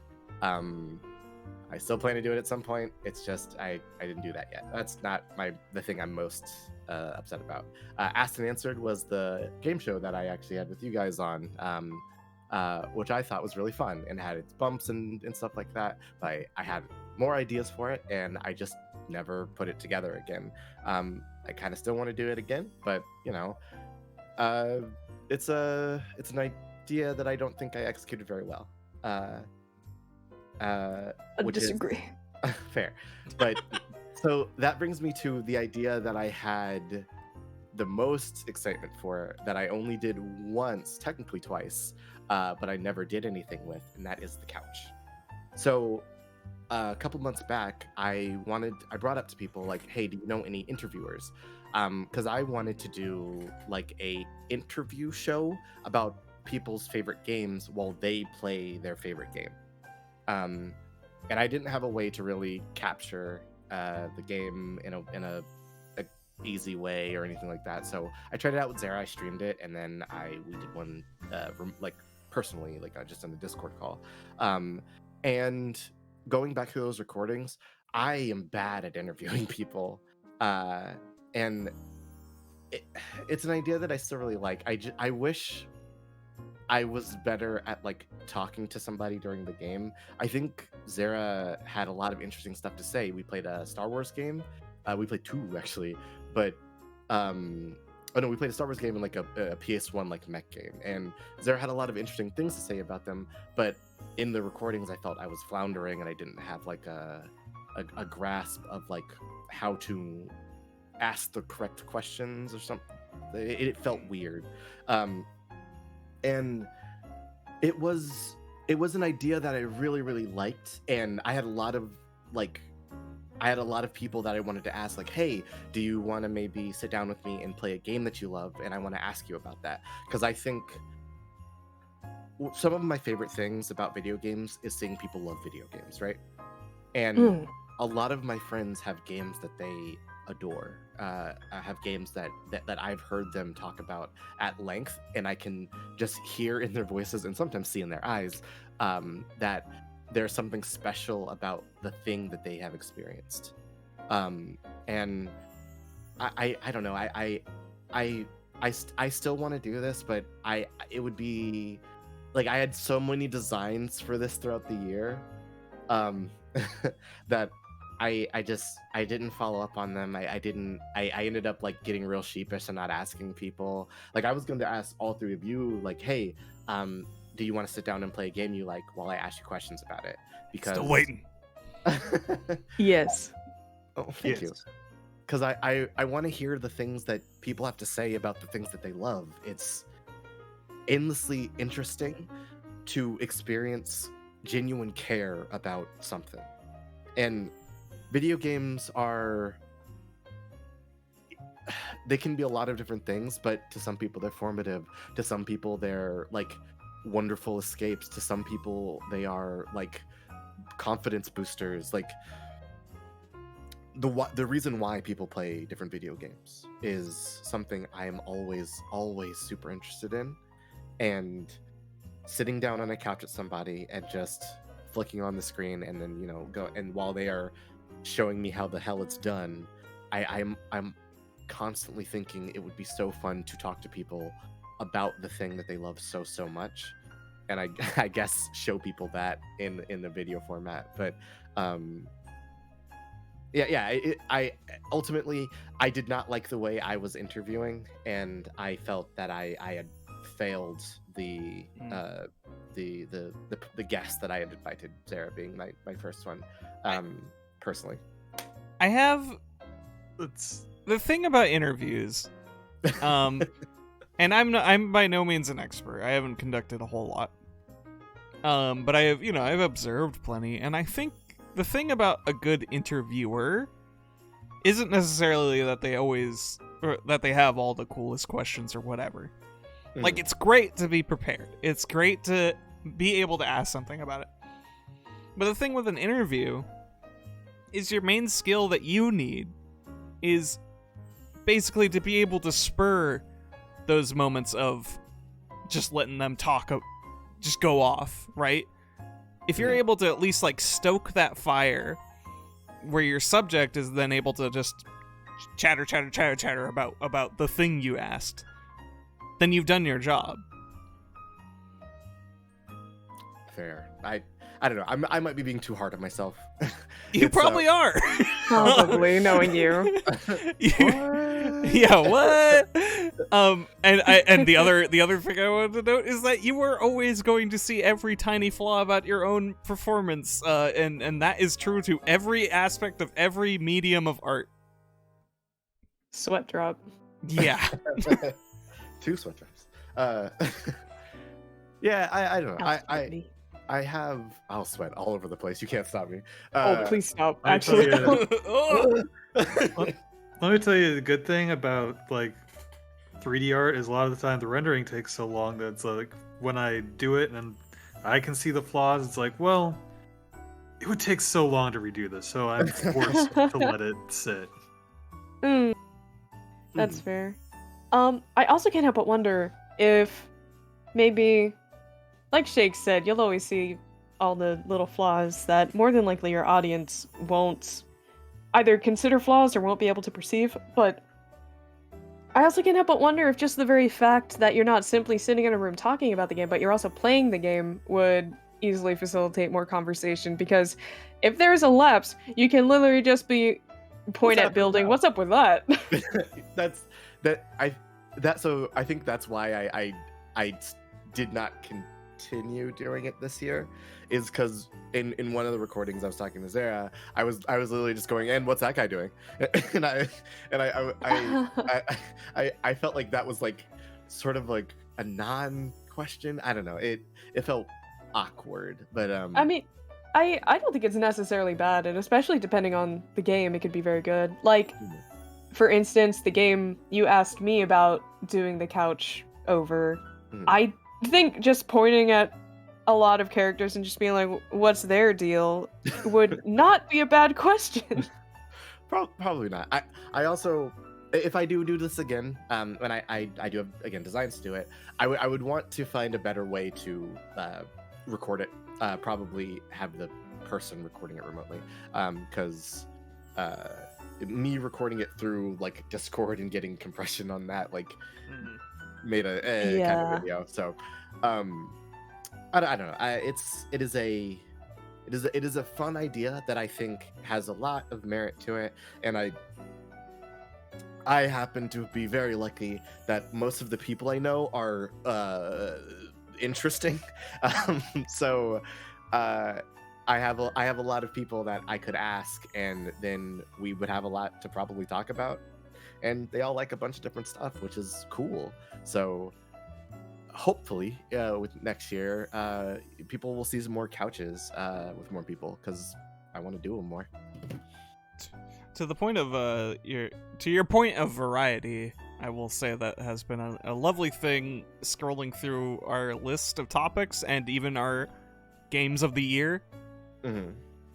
There is very little overlap in this list. Yeah, we all play a bunch of different stuff. We all played a lot of different shit, and that's very cool to me. That we're all able to come together and talk about it, because that, you know, that's my favorite thing, or one of my favorite things about certain Game of the Year discussions is like hearing somebody talk about a game you never even heard of, and be like, oh well, shit, that sounds pretty cool. I guess I'll go check it out. That's like a lot of my Steam library and wish list is just like when I would just go through like Giant Bomb Game of the Years and somebody just talks about a thing. It's like, well, I never heard of that. I guess I'll throw it on because that sounds like a jam. There's been multiple times this year where I've seen like you be or like Fats or go for streams sometimes. I'm just like, oh, word? Definitely nab that. Like, anyways, speaking of video games, this whole stream, that was not a segue. Our next topic. We're still speaking about video games. That was a photo finish of a segue, dog. Boom! Got it! Ah! Best photo mode. Another thing that I sort of started as a joke, but then, you know, actual considerations have been put down. I think I've heard about video games. So this is another multi-choice. I got one that's more current and one that I'm pretty sure was released last year. But this whole discussion and event is very much about games we played this year, and not necessarily games that came out this year. Oh yeah. Because we are not extremely current people. We got lives. I try to be, but there's too many new games, and they're So happening many. way fast. Games are going too fast, and they need to calm it down. A right, little games? bit. A little Cool bit. it. Cool it, games. Chill out. So I have an honorable mention of 2021, and it is Psychonauts 2. Be Literally, it is not even that spectacular of a photo mode. I'm literally doing this because they have the pose of the guy who was at the Magic tournaments in front of people with their butt cracks hanging out. It's very funny. And you can do that pose around anybody. It's very funny. It's great. Did anybody else do kneeling poses behind a bunch of people in the cafeteria? I know I did. I did. It's one of my thumbnails. But my more serious answer, and I feel like this is a weird category to put it in because it is literally the entire game, is Umurangi Generation. That's a pretty good photo mode. This feels like cheating almost. So you put photo mode the game in the game? Mhm. Yeah, I crazy. never caught either yours or Spider's streams of that. Catch mine next year. All I saw was those yeah. photos as they made it their way to Twitter. But I'm very curious. And I would Umurangi love to play it Generation sometime. is delightful. Everybody was telling me to play it. I'm pretty sure I had it in the thing. I had it locked in the wish list ever since I heard about it. It was just a matter of getting to it. and the dedication to simulating camera mechanics and junk. There's still like a degree of manipulation it doesn't simulate, which is a little bit of a shame. But I understand that at a point, you're not gonna just be able to do that. And like the motion of your character and stuff like that could be better as far as making your photos. But it is still a game built on its camera, and I think they still do a knock-up job of that. Knock out. Jeez, bang up is what I'm thinking.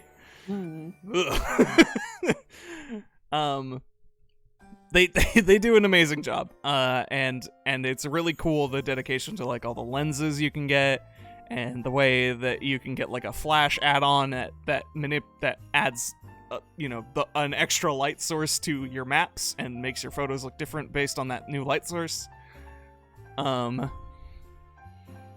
And just like, yeah, and a game that gives you objectives that just encourage composition and just sort of lets you just go about it any way you want. Like, you're supposed to go through it semi-fast if you want to actually do objectives, but like, it's just good. It's just very encouraging to make art in that game, and that's important to me.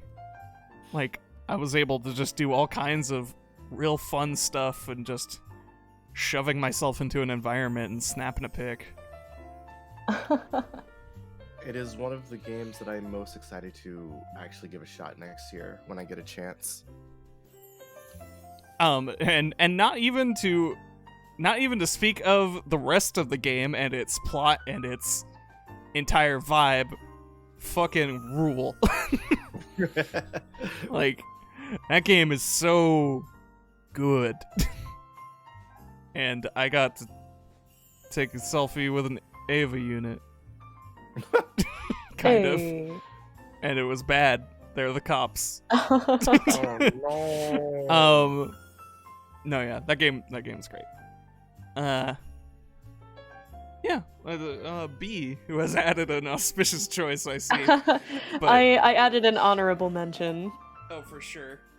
And I agree. Yeah, so my honorable mention is G-Pose in Final Fantasy XIV.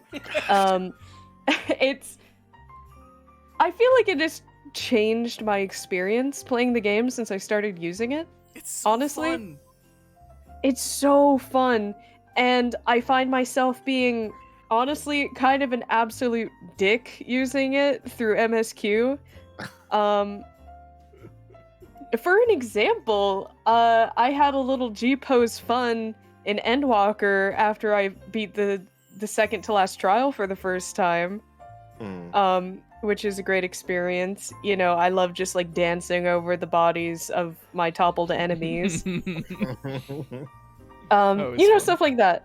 And that's not even accounting for like the sincere like attempts at making photogenic pictures of your own beloved Warriors of Light, or taking photos with your friends it's just a crazy experience.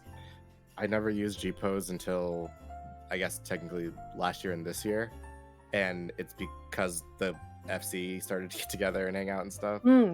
Yeah, that was, man, God, did that start last year? That was this year. The Okay. FC was founded in mid-February of 2021. Okay, I couldn't remember if it started like a little on the end of the year. The Man, first time I yeah, typed that in was so Salt much fun. Yeah, it was good times. It's a delight, and I can't say it gets old, honestly. Yeah, it really I- doesn't. I did it now. Like, I haven't got to play a lot of Endwalker because I've been working a lot and I've been preparing other projects and stuff. So, like, of the 2 seconds that I've gotten to log in, the first thing I did the second I got some kind of cool looking armor was I just G-posed until I had to go to fucking work. It's endlessly entertaining, and I just like going to new places and being like, check out the new digs. Yeah, exactly. Like I'm always tempted to take a photo shoot whenever I get to a new area. Honestly, it's just delightful, and I'm very glad that it's been implemented so well, and you aren't just taking basic screenshots in game. Yeah. Yeah, like GPose has like reshaped my I haven't been playing 14 since like maybe April. I gave it a couple months, and I financial and other reasons I couldn't keep it up. That's fair. And I do want to come back eventually, especially with all the crazy new shit that everybody's talking about. Talk to me. I know. I want to be able to talk to people. Maybe that will be a thing in 2022. Maybe even a stream thing. It could be a thing. Who knows? I'm not gonna make any promises. Oh, that would be so much fun. I'll heal. I would love to have consistent people and just stream my baby MSQ. Anyways, but it's one of the only things that is retroactively made the game I do regularly play made me long for something in it. Because I have been playing a lot of City of Heroes. And screenshot mode is what you would expect for 2003. Like it's a screenshot. It's nothing else. And I would just kill for a built-in camera mode in this revival of City of Heroes, and just be able to take, because there's some fun shots you can get, and increasingly new environments that are like community made that would just be great to have photos that you can compose properly that aren't just centered on your character. So props to GPose for making me long for better in other games. Fingers crossed. At the very least, I feel like we can all take solace in the fact that at this point, I feel like Final Fantasy XIV has become the new industry standard for MMORPGs. So a lot of companies might be following suit, and a lot of those various features that were once considered extra, like multi-classing on a single character, GPose, etc., being able to play between different servers, stuff like that. I can say pretty definitively that that's the case. There's a not inconsiderable number of people who have left the previous big MMO for Final Fantasy XIV, or just stopped playing it because of bad business practices and some real unfortunate stories about the company. So yeah, that's. I'm glad that Final Fantasy XIV is doing well. Me too.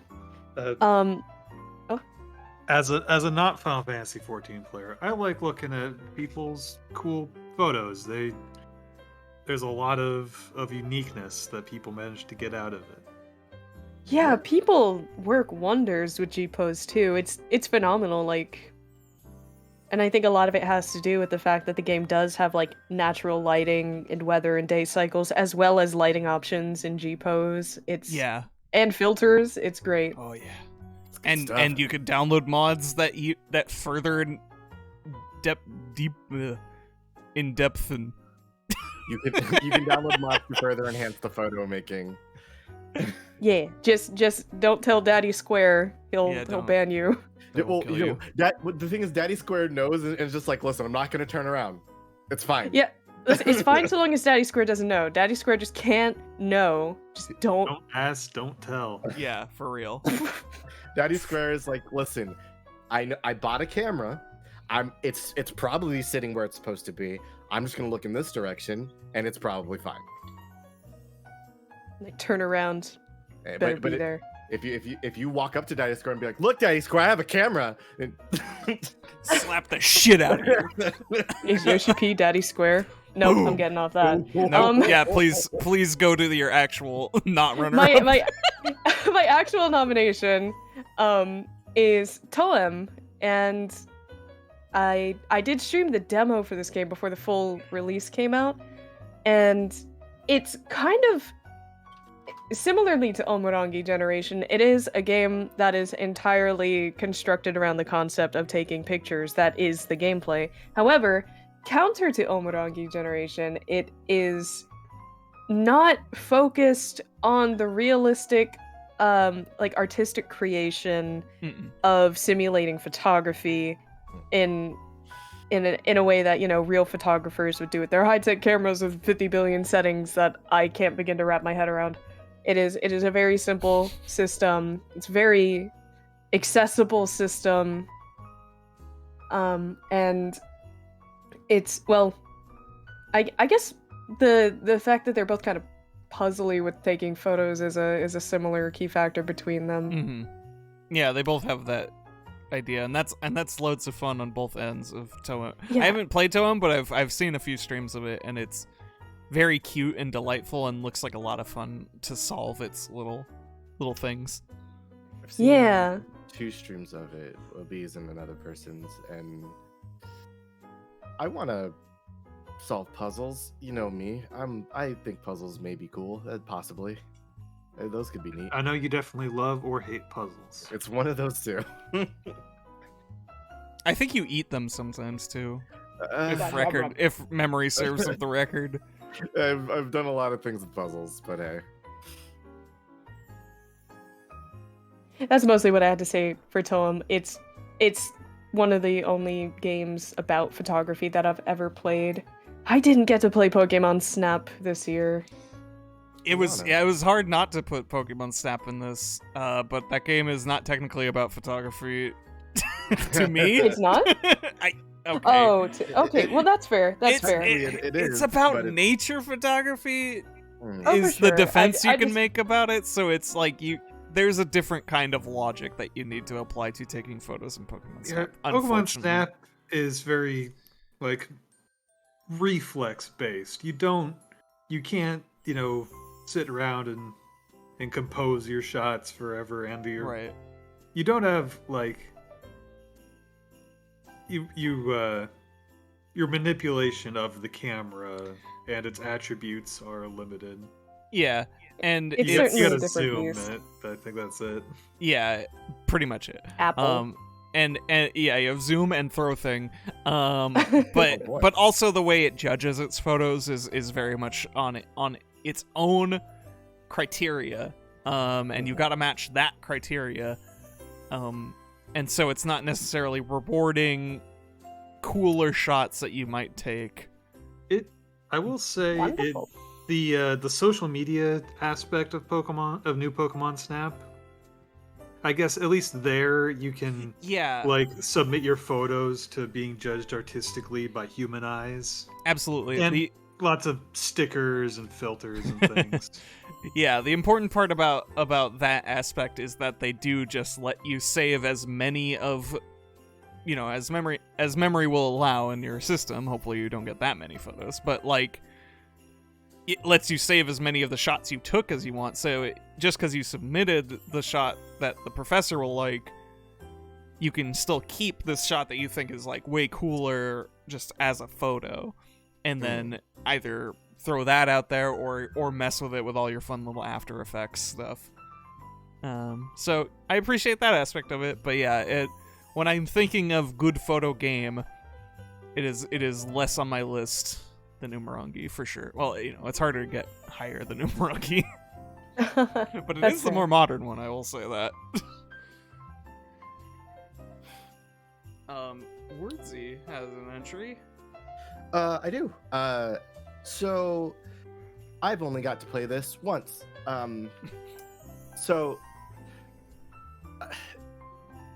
Okay. I tell a lot of stories about my life, and one of them I usually tell is about work, because I have a very frustrating job sometimes. My boss is generally a very cool guy, and he is sometimes, I think, irresponsible. So one time, I was at work chilling, and boss brought in a television set. He brought in his PS5 that he paid $900 for, and then he locked the door, and we played PS5.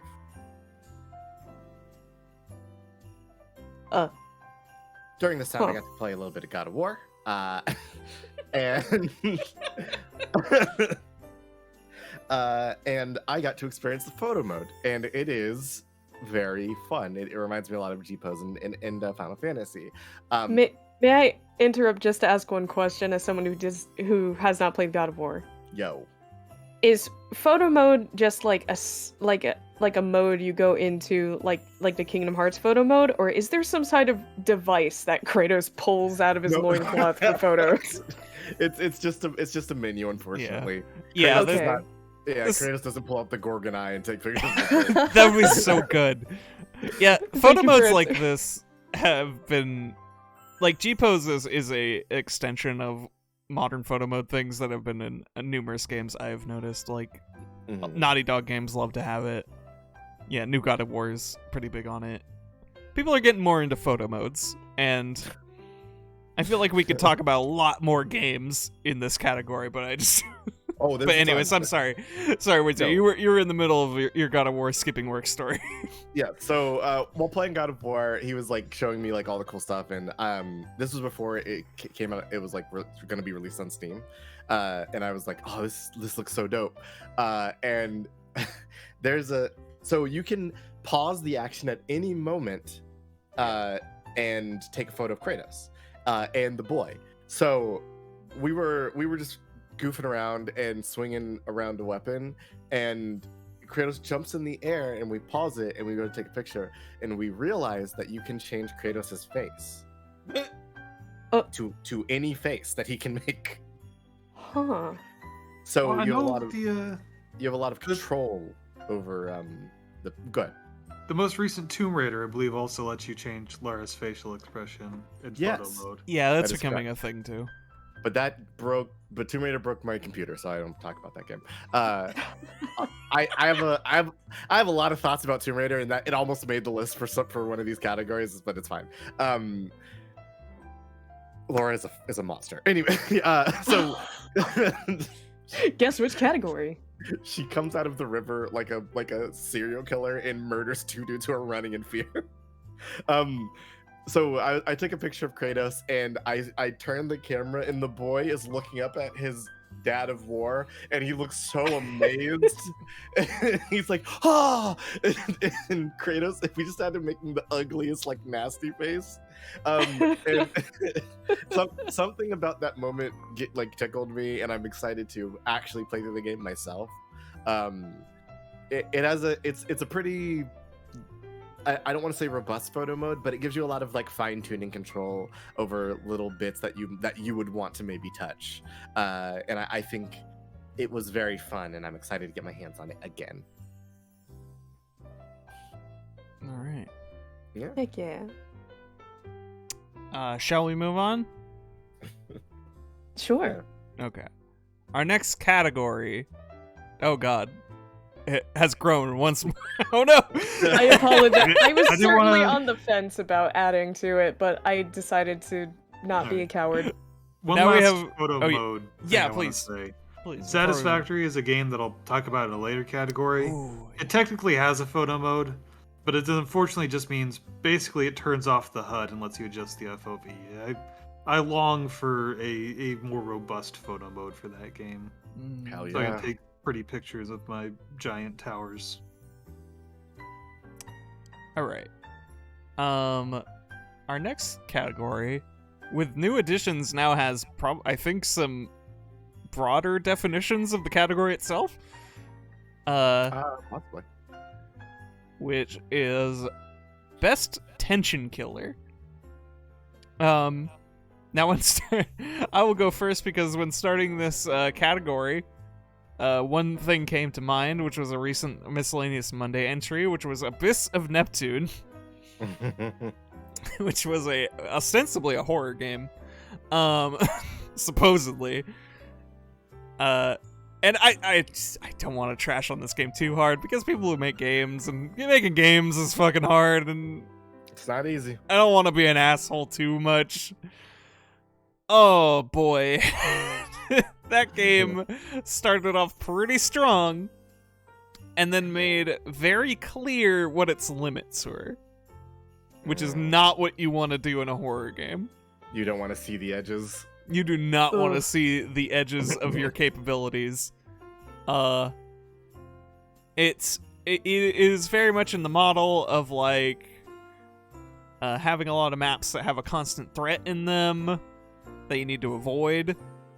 It is a completely underwater game, which is open for spooks. Like that's a solid way to get yourself good and claustrophobic. You're not in an element that humans are generally in. You're always having to manage your oxygen and stuff. Well, we would. Not me. You'd be fine. I must relate to the humans. I would resolve. I would be where the people are. I would cave in on myself. Anyways. So yeah, you're like, you got the resource management and all the survival stuff of being underwater, and it's all very tense and scary. And there's a few scary monsters, and there's some real good sound design on the first enemies you encounter, even though they're not very threatening once you actually encounter them. It's just like, oh, here's an enemy. And then you get your constant threat monster that you can't kill, and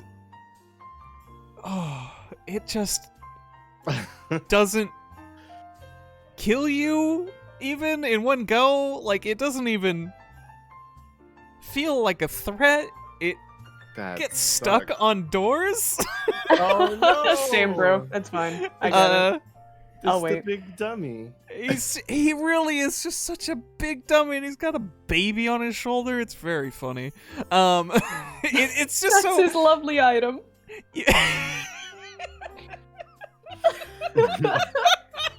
Oh my god. What an It's- accessory! What it's- a goddamn accessory! It's I don't know, like this thing, it looks freaky, but it's like the more you have to look at, you just get to look at it so much.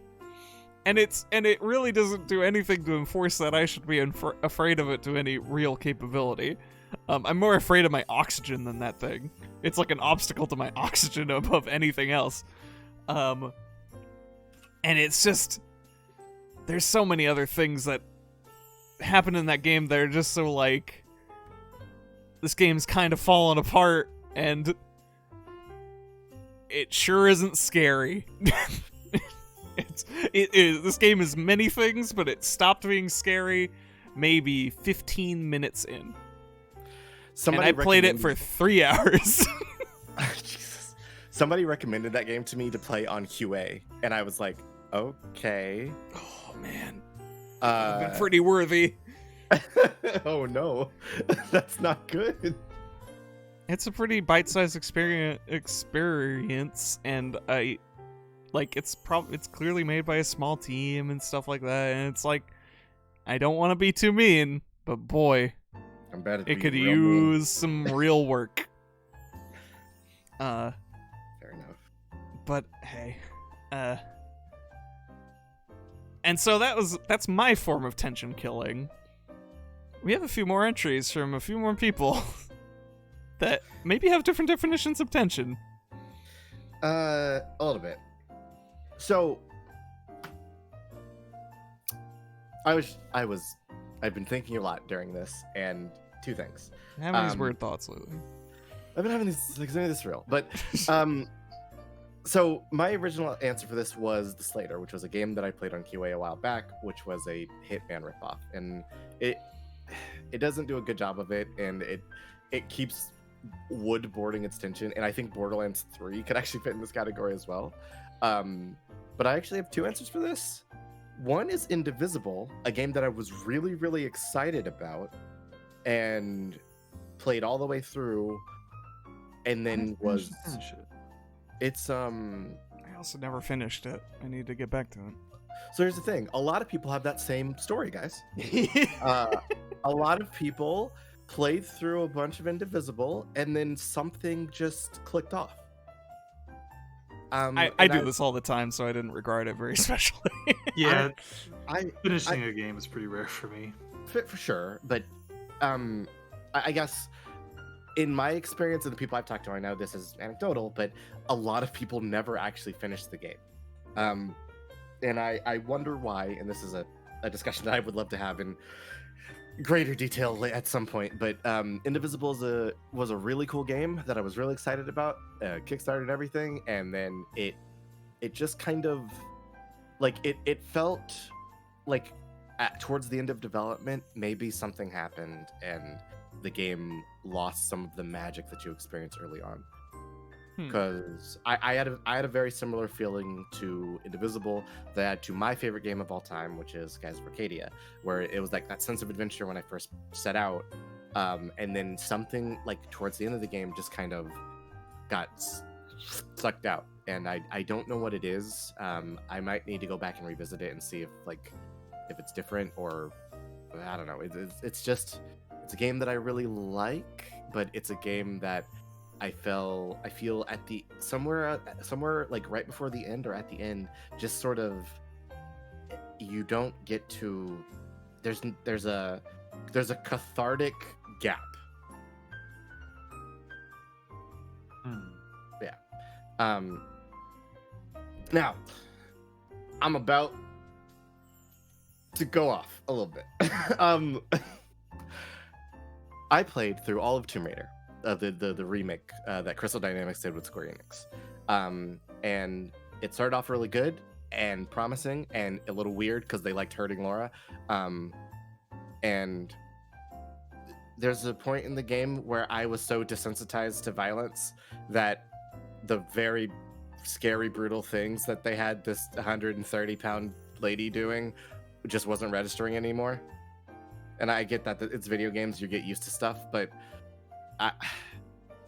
something about Laura's slow descent from I'm gonna research things and be Lady Nathan Drake into murderer, and that's all Lady I Nathan see. Drake.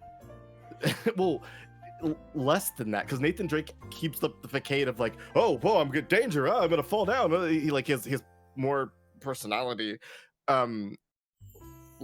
Laura is a silent. She's Jason. She's Yeah.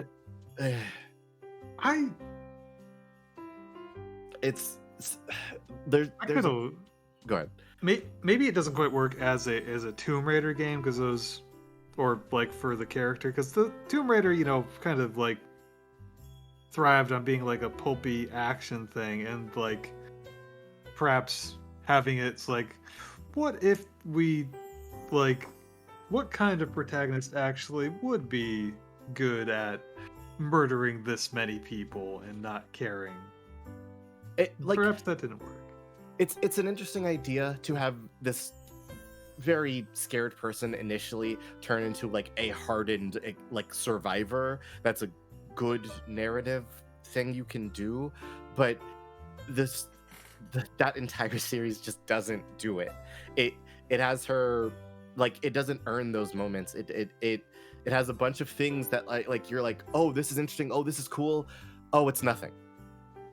And the final word every time is Laura is going to like walk forward backlit by flames towards a scared man as he backs away and shoots at her ineffectually, and she just kind of like rips his throat out or something. Like it feels so unsatisfying. And I don't, and like it doesn't help that there's characters and stuff that you do like throughout this whole journey that just disappear, so that you can focus more on how did Laura shove a shotgun up a guy's whole butthole and then blow it up. Yeah, I really enjoyed the first game, but like in the context of what I saw of the second and third ones from your streams, it does kind of feel like one of those things where they weren't exactly telling the story I thought they were, and the one I thought they were was more interesting than what they were doing. Yeah, because they stopped. The story. At some point, she stops being a survivor and starts being a predator. And the only interesting thing they do with that in the third game is like you fight a leopard pretty early on, and like you beat it, and then it gets back up and it like approaches you, and she starts treating her wounds and pretending like it's not even there, and it's like, oh, you're the king, and it leaves. And like she's reached the point where animals are afraid of her and like understand not to mess with her. And that's an Fucking interesting force of nature. right. It's what she has become is literally terrifying, and that's an interesting thing. But they don't do anything. They just have her like do that more, and she starts enjoying it, which really turns me off of the character. And any narrative like stake that I had in the story, any care that I had for the characters, the outcome, their wishes, hopes, and dreams just falls entirely on its face because Laura is sliding down a hill, double fisting shotguns, just ba ba ba ba ba, and that's what you get for messing with Great Britain. And like, whoa, what are you doing?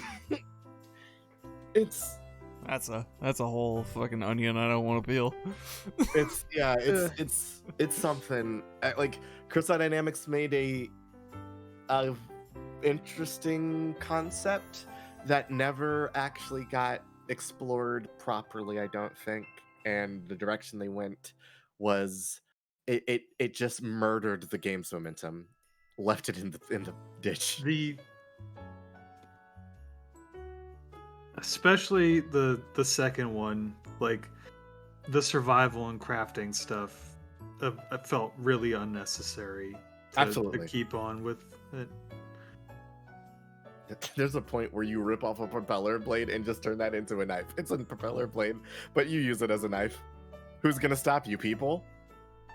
This is I'm gonna try to clip this digression pretty short, but it's kind of reminded me how Drakengard, a game full of bad people, which is torture to play on purpose, because it's kind of a commentary on like the Dynasty Warriors series, and it was like, damn, what if somebody could just murder an entire army?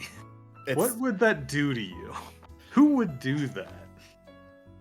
There's been a thought I've been having about writing a tabletop setting for a while now about like this kernel of an idea, and I don't know if I'm gonna do anything with it yet, but like I said, it's an interesting idea, but just turning your protagonist into a body count isn't fun, I don't think, for people. I don't find it interesting personally. I guess somebody could, but I don't know. The movie monster named Lara Croft wasn't all that compelling to me.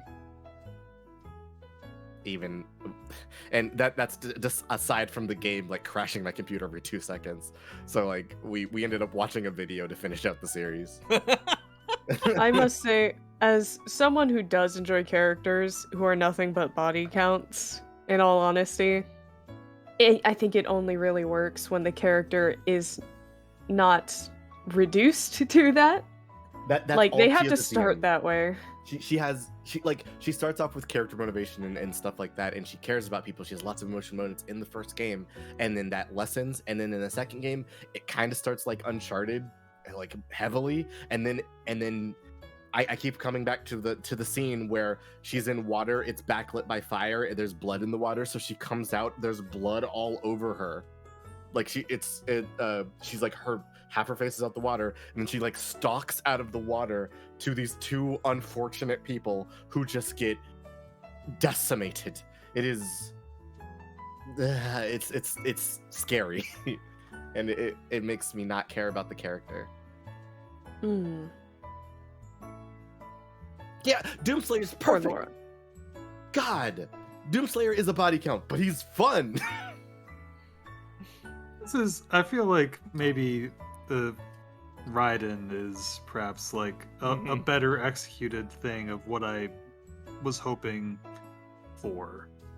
It's a very intentional character arc in his case, at the very least, and it's not just, we have reduced this character to our misguided idea of what it means to be, quote, badass. And they're not painting it as like this is the only way. Laura is a survivor, and this is how she survives, is by jumping through set pieces and murdering people, and that's her 2 character traits. Anyway, that murdered the tension in that series for me. So, all right. Well, let's B drops. So I'll try to do this as spoiler free as possible, since Oh, I know boy. there's people here Oh, not boy. really. Okay, I'm going to say this. My entry for best tension killer is Final Fantasy XIV Endwalker, but I'm going to preface this by saying I like Endwalker. Endwalker is good. I just want to get that out of the way first and foremost. And I'll be honest, I still think I'm digesting the story, and I keep wondering if I'm being nitpicky or not. But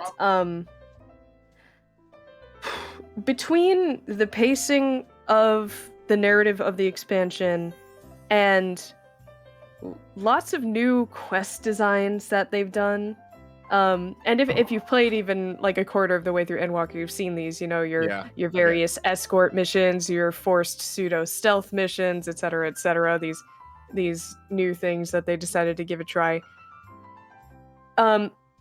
Okay, this might count as a spoiler, but I think it's not really something that can be avoided if you look at Final Fantasy XIV anything. Basic premise of Endwalker, just to let people know.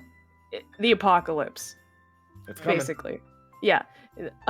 So it feels kind of weird that our goal is to stop the apocalypse, right? But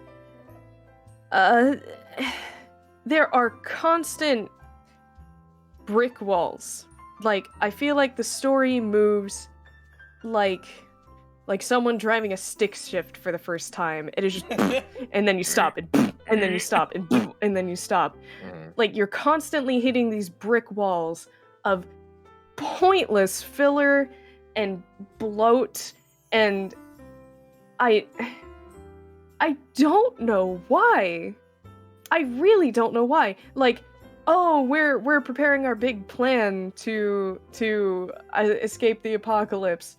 You know what sounds great? I'm gonna give you a big area to search, and you're gonna find 8 random people to just talk to. That is like a recurring thing that happens all the time in MSQ for Endwalker. Like, they're just like, here's a red circle, talk to a bunch of people.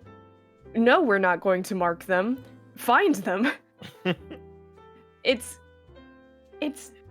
just like every time I thought progress was happening within the narrative, every time I thought we were about to do something exciting, suddenly I'm just talking to people, and to an extent I understand what they were trying to do, but there were many cases in Endwalker where I felt like they were punching me in the ear repeatedly about a point that they've already delivered very well at this point. Like, they definitely want you to talk to random strangers more often in Endwalker, because obviously the apocalypse affects everyone. They really want you to get this feeling that this affects everyone, so they want you speaking to the average people and hearing the various ways that everyone is reacting to this. Makes sense. But they make you do this constantly. I'm tired of talking to these people. Aren't I supposed to be saving the world by now? Listen, me becoming your therapist isn't me doing my job. I get it. We've done this like 10 times at this point. You really need to stop making me do this. I completely understand. And it's frustrating. I also gotta say, to not really give away any spoilers, I can't say I really feel like the apocalypse affected anything I cared about. That's a pretty bold statement, considering it in theory affects the entire world. You'd think. So right? Without spoiling stuff, the apocalypse is happening Incrementally. It's happening incrementally, and it's not happening out of nowhere, but it is revealed to you as the player in what is, to me, it's important information, but it is delivered in a annoying way, I think. Personally, there's a segment of the story where you have to go learn something, and while you go learn it, like, you show up a place and you're like, okay, I need to learn this, and then everybody's like, but hold up, you ever heard about science? And I'm no. Let's sit here and talk about it for a long time. Would you like a tour of the garden? Wait, no, I need to do and it's very bothersome that I get a big bang of like punch up person off of the storyline without I don't want to dump on it because I think it is good of what I've got to experience so far, but I think I and I hope I'm wrong. I hope there was not just somebody who was like, we have to hit X number of things, and here's how we extend it a bit by bit by bit by bit by bit over the course of the whole story. Yeah, and again, I like Endwalker, but I never really felt particularly impacted by what was happening. Don't get me wrong, I like a lot of the new characters, I really, really do. But at a certain point, when you have the apocalypse and the only people affected by the apocalypse are your brand new acquaintances, you start feeling like everyone you meet is just fodder and this will never touch home. Hey, yo! Hey! Sorry, someone's honking out there. Here? Yeah, whoa. Hi, Whoa. Reg Q. Thank you for the raid. Please pull up a chair. Enjoy Final Fantasy XIV Endwalker. And get cozy, but we're not spoiling anything. We're Yeah. trying to be as vague as possible. Get comfy. Sorry. Please continue.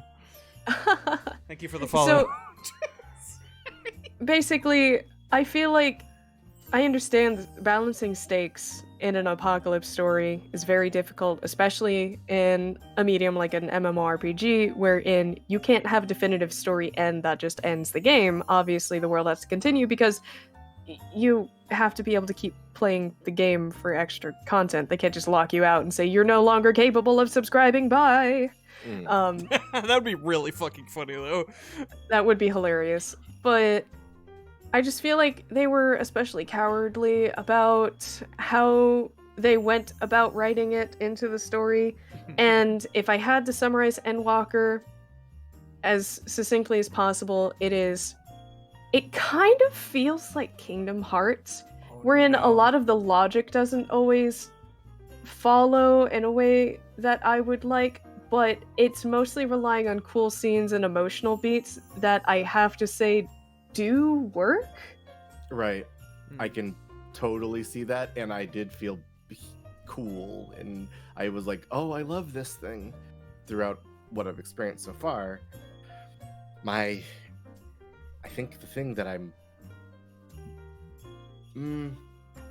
I wish there was more connection between two pretty major antagonistic forces.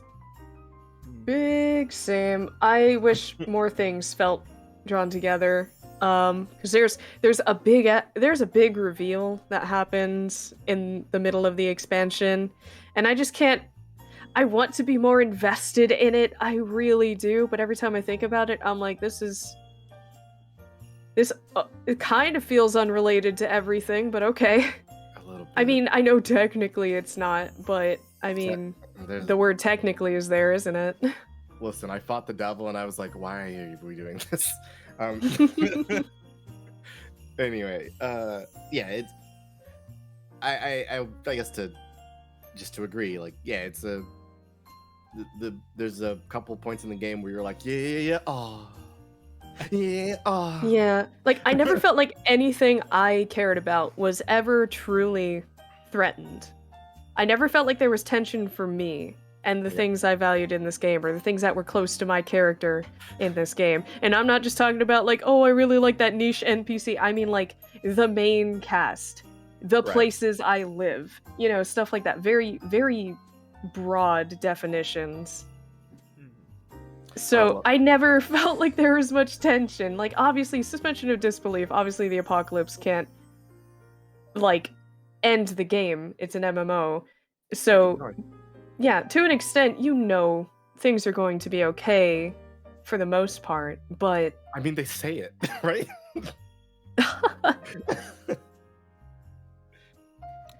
As far as I recall, City of Heroes ended basically with an apocalypse, but the game, like, actually ended. And Dang. it was implied that a chunk of the world was, in fact, very much irreversibly destroyed. I mean, that's despite how you winning. That's how the first version of Final Fantasy on 14 ended. Yeah, really. I was just thinking the same thing. Honestly, they're capable of making those brave jumps, but Sometimes that's at the purely for rehauling a mechanical reason, right? Listen, yeah. there's a dating sim moment that they don't let you do. So, Angry that character I wanted to talk to was not there. that killed the tension for me. I didn't get to be gay. It wasn't even me just liking random NPC. I was like, I want to talk to this main character that is very prevalent. Why are they literally the only one who's not here? Because popularity polls, probably. No, they're popular. They are. I know. Angie. This was me taking my shovel and digging it, Pete. Bury me. Anyway, that's my rant. I like Endwalker, but I don't know if I'm nitpicky or if I have legitimate qualms. I'm still trying to sort that out for myself. I find it delightful that you and me, B, have both had moments where we call out video game writers as cowards. I'm glad this is a running theme. I want them to hurt me. Why are they so scared of hurting me? Truly. Different kinds of cowardice. For sure. Anything more you'd like to add, or shall we move on? I'm Gucci. Not to push you. Eat your red carrots. Okay. I'll try. I'll try to remember that in like 5 years. When Endwalker's free with the free Yeah, right. Maybe. I'd say Honestly. Stormblood at the most, honestly. I'd be very surprised. Yeah, it'd be very surprising. Alright. Our next category. Ooh. I mean, this is probably gonna be an easy one. We don't have to kill it. We don't have to go for too long. It's best Star Walker. Now, I don't know, this is probably going to be unanimous, but, people can surprise me. I think the original Star Walker is pretty good. I mean, I'd go for Luke.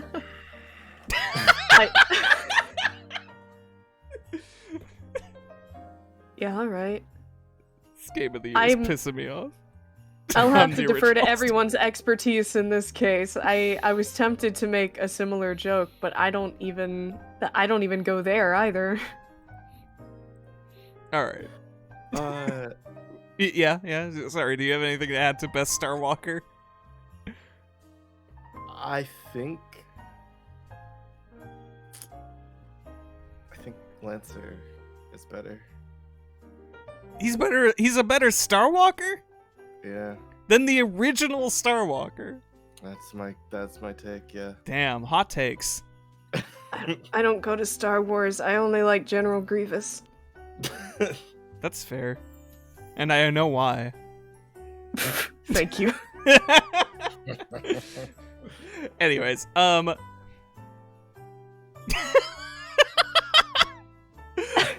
listen, everybody loves Newbert. Newbert's all right. We all love Newbert here. But is he a better Star Walker?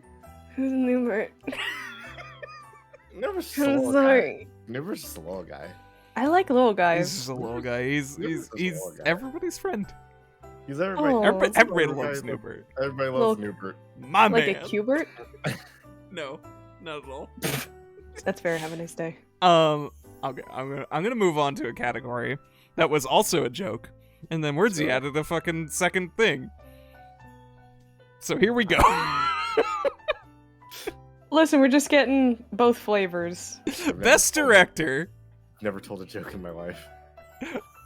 to which I wrote down the director from Stuntman. No, man, he's.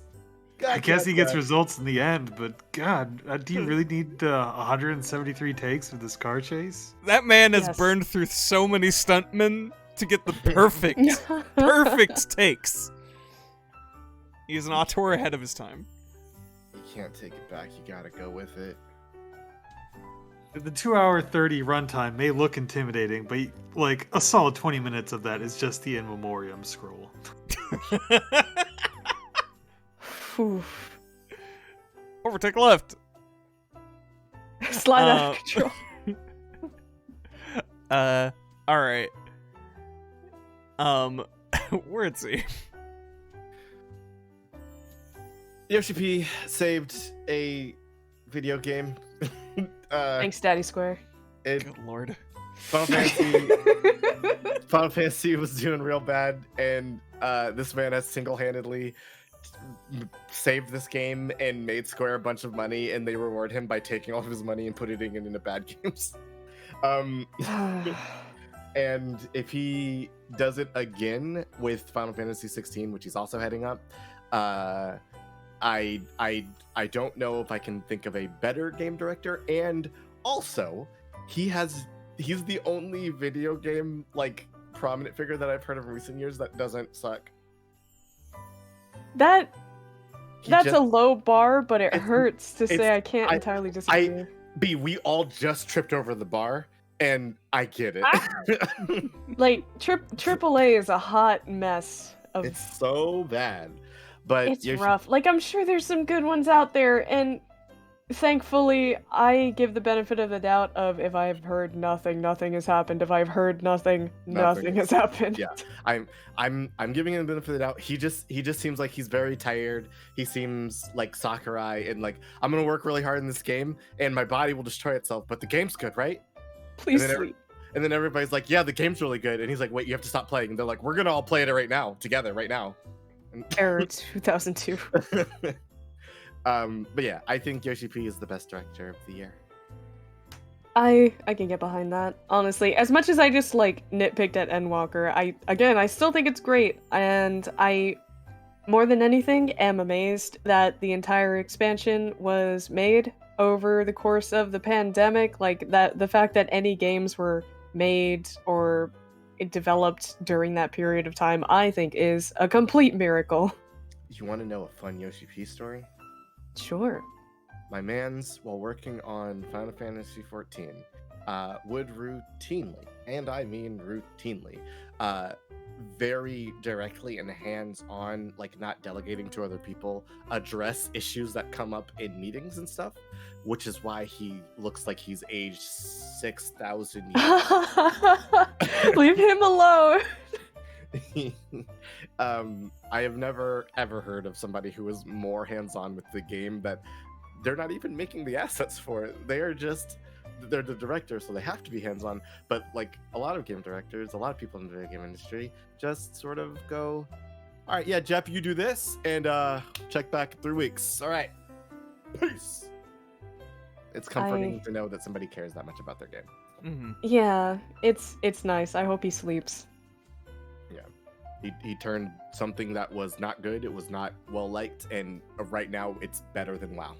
It's a gold mine. It's become kind of the new prototypical MMO.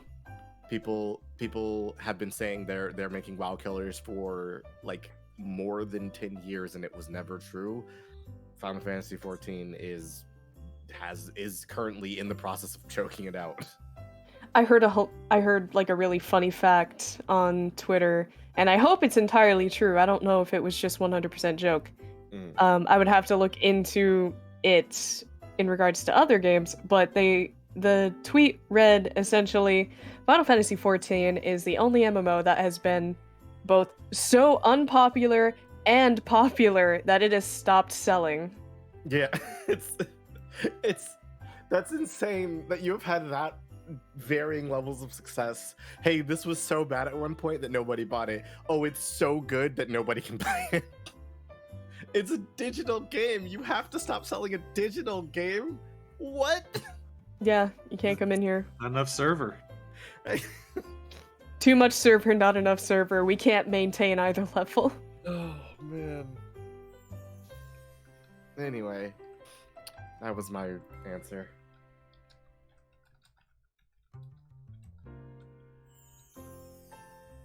Right. Okay. Sorry, I was typing. No, I got you. It's like after that long tirade, my emotions are unguarded and Ooh, with the seg. Vulnerable. Where's he throwing the behind the back? Passing the ball into our next category. What are you gonna do for the next category? Watch out! Because it's the best unexpected emotional sucker punch. Ah, my emotions. This is a category that I did not add. I added this category. I suspected. So I will let B start. So I actually did stream the entirety of the game that I nominated for this, and my entry for Best Unexpected Emotional Sucker Punch is The Missing J.J. Macfield and The Island of Memories.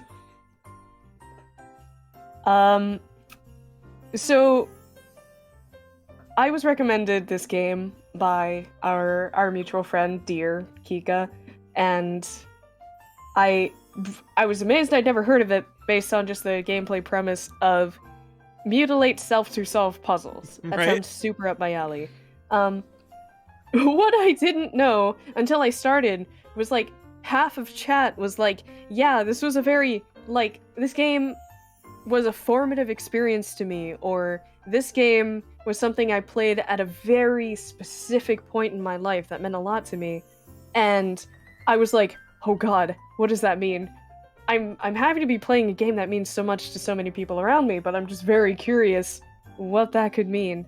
I don't know if I should be spoiler free with this. Does anybody mind if I speak openly about this game or not? I watched the first stream of it, and then I had to stop because I do want to play it. Okay. I can deafen, I guess, if you want to talk about it openly, because I don't mind, like, I guess stepping out for a second, because I think the game is very cool, and I don't want to limit you in talking about it. I've been vaguely spoiled already, but I do want to play it at some point. I can be vague enough where it doesn't spoil anything specifically, but Okay. I'm also in the camp of maybe kind of wanting to play in the future, but also seems like a tough equation for you. this is a game that I can obviously resonate with because it is entirely centered around LGBT issues. And the specifics and to the extent I did not remotely realize until further in the game, and I won't spoil any of those specifics or anything for anybody, but it's the kind of thing where the more you sink your teeth into it, the less of a oh no, really interesting horror puzzle game, and more of a oh god, my heart, oh god, I think a lot of us have very much experienced some of the very specific things that are explored in this game, and I completely understand why so many people resonated with this game, or why it meant so much to so many people around us, and I highly encourage everyone around to play it. It's not a crazy long game, and I have to say it's super worth it. Damn, sounds like I could do like 8 couches with this.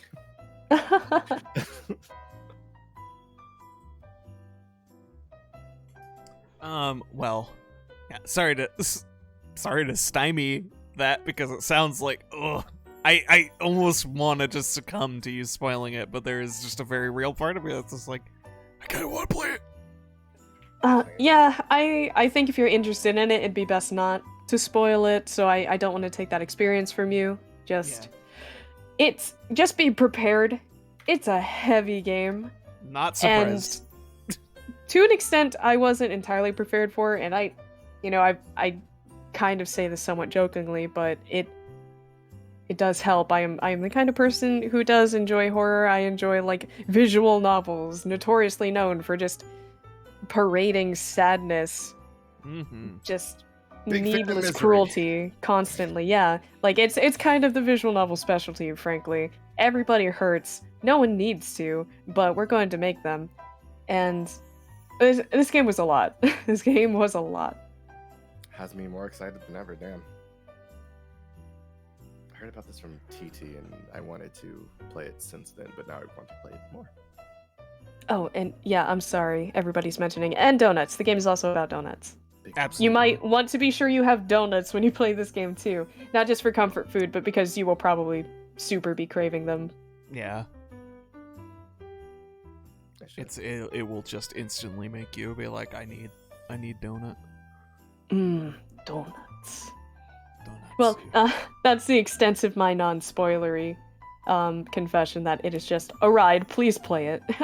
It's a pretty inexpensive game as well, and it might be on sale for the winter Steam sale. So please be sure to check it out. All right. Well, Wordsy, you had an entry on here that we have touched upon a little bit. Yeah. So this is also a thing that was streamed. Me and B played It Takes Two, which is a story about a divorce, or the people going through a divorce and what that looks like, but through the lens of a very fantastical adventure. And I said earlier that if you have somebody you want to play this with, you should play it with them, and I don't want to spoil everything in the game, so I won't. The game's really fun, and it was a blast. Me and B had a lot of fun just running around, goofing, and falling off of shit constantly. There are moments in this game that build up to really, really satisfying, to me, emotional relief. One in the form of a very young little girl who Rose. I just want her to be very happy. She's just the best little child. She's she's- faultless. She cannot be wrong, is the problem. And I love Rose, and I want her to be very happy. And during your fantastical adventure, the world it's trying to protect Rose in a couple of cases where somebody legitimately a character that you meet is just trying to save her feelings and doesn't fully understand the situation, but you kind of just stomp over them as the people getting the divorce, which is its own thing. But it's also there's a lot of moments in the game where you beat the boss and the boss has to run away from you. I know I complained about this with Lara Croft, but it hits a little harder when there's more emotion and feeling behind why they are doing this and why they feel they have to do this, because they're stuck in a situation together. And multiple times there's an elephant character in the game. And I love her. This fucking character. I have never felt so bad about doing something in a video game from somebody who said to me, I just want to be friends. God, right? Well, me and V were playing, and I was pushing my stick forward, and I was like, we can break the game and leave, right? Somehow, and it feels so bad, and that you have to hurt people in this game, or you have to hurt characters in this game, and it is not it. Every time it felt bad. During the stream, me and B were like, "Oh my god!" and we were laughing and stuff. But We were laughing so we didn't cry. It was uncomfortable after, because I remember distinctly, you mentioned beating bosses and stuff. A lot of that game, the results of you progressing are kind of horrifying. There, it's, And Ooh. as an act of symbolism to the destructive elements of not considering others and trying to push forward to the thing with, you know, that you think is right, and becoming blinded and like tunnel visioned by it is yeah. extremely effective, because man, you do some fucked up stuff to people in that game. Yeah, The vacuum comes to mind. Oh my god! Oh, It, the first boss in that game is a vacuum, and your characters have direct ties to these anthropomorphized characters. This is early in the game. I think this is probably fine. The first thing you do is you have a boss fight with a vacuum, and the vacuum says it is upset that you left it in storage, and then it tries to fight you. I understand why it does that on a video game level. It's kind of silly that my vacuum's fighting me, whatever. Yeah, But whatever. the way you beat the vacuum is oh, it's horrific. it's unsettling. Genuinely. It's upsetting. It's disgusting.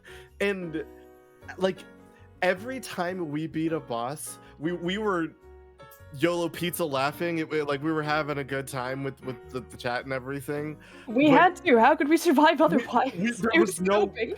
If I was just like having my real emotions in that second, like me and B talked about the game after we got off stream and stuff like that, and oh man, that game is like Adios has really good writing. This game has good writing in a different way.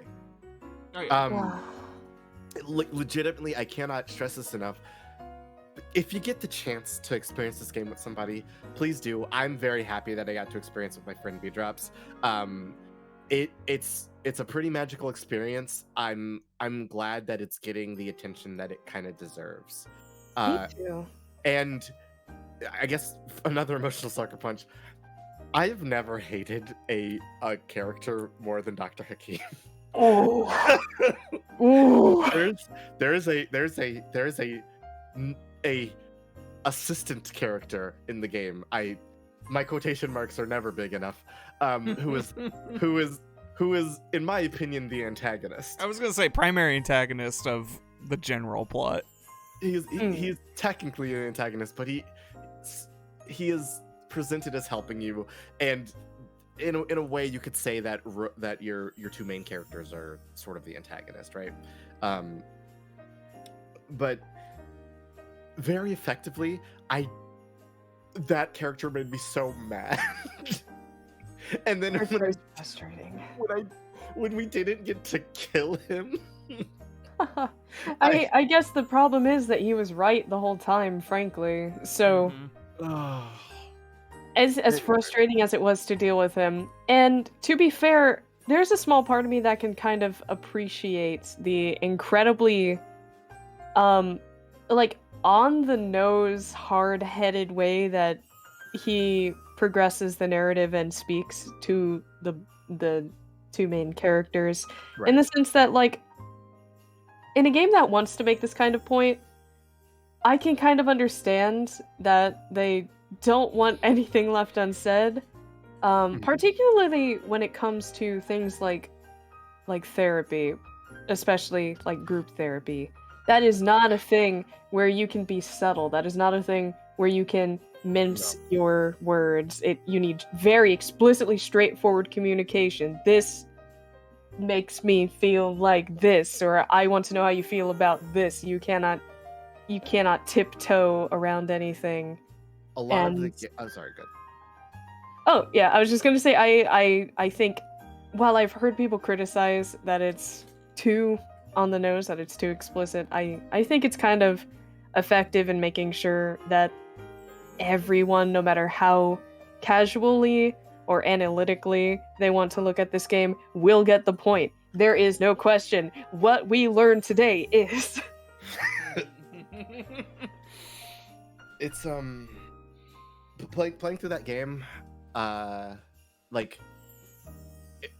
the dialogue between the Cody and May, our two main characters, is I feel like it does grow, and it because it's a video game and it has to be subject to video game pacing. Like there's obviously a moment where you see like where everything comes together, right? And that's fine. You gotta have that in a video game. But I think they do it in a good way. I'm satisfied with the way it works, and the ending of that game was one of the greatest video game moments because of what it made me think and what it didn't say. Yeah. Give that game a chance. Yeah. Please. It's very worth it. Yeah, and just I think this studio's approach to making almost their only games have been co-op, right? Yeah. That's like their believe that's like their gimmick at this point, and it's like Yeah, the couch co-op focused. yeah, and like it's probably one of the best examples of that style, out there. Story stuff aside that we're talking about, all the emotion aside, this game is also just a shining example of what you can do with some couch co-op. Fantastically designed. Please give it a go, no matter what purposes. Though I must say, if the issues of the game would hit close to home, I should especially recommend it as someone who does feel that. All right. Well, if that is all That's everything for me. on It Takes Two, I will bring my to the table. Which I don't know. Unexpected might not be a genuine word for what I'm bringing up, but hey, maybe to the degree it was unexpected, and that is the release of Doki Doki Literature Club Plus. For those, if you're somehow unfamiliar, Doki Doki Literature Club is a meta visual novel horror game, which is about, an anime-esque literature club, and you join it and you start dating girls, but one of the girls is not valid choice and is aware of that, and does some real heinous shit. That's insane. In a desperate pursuit to communicate with you, and yeah, I don't stand, but I stand Monica for real. For real. I am a Monica simp. Something. It is a full tragic Greek tragedy of a character arc. And so Doki Doki Literature Club Plus is a game where they released a bunch of extra content for it. In addition to the main game, they released several side stories that have there's this greater metafiction lore going on about the nature of the game itself, and that it is, apparently a secret test AI environment or something, a simulated universe, and these characters are all real or whatever. And that the side stories come from a control version, or a controlled, I guess, version of the thing, where one of the characters is not granted as many high level permissions as she previously was. And so it provides, and this goes through to the very end. It is a completely straightforward look at these characters in a non-horror context. And at first, we weren't entirely sure. It's doled out in a way that it's like, what does this relate to the main plot, right? And over time, you get all those extra emails and lore bits that say, kind of the nature of what you're looking at. But even so, at the time when you first started up, it immediately recontextualizes the relationship between two characters, and maybe the worst thing that happens between two characters in this game. And it hit hard. It hit real hard because I don't know. This is also a game that really is a disservice if you spoil it.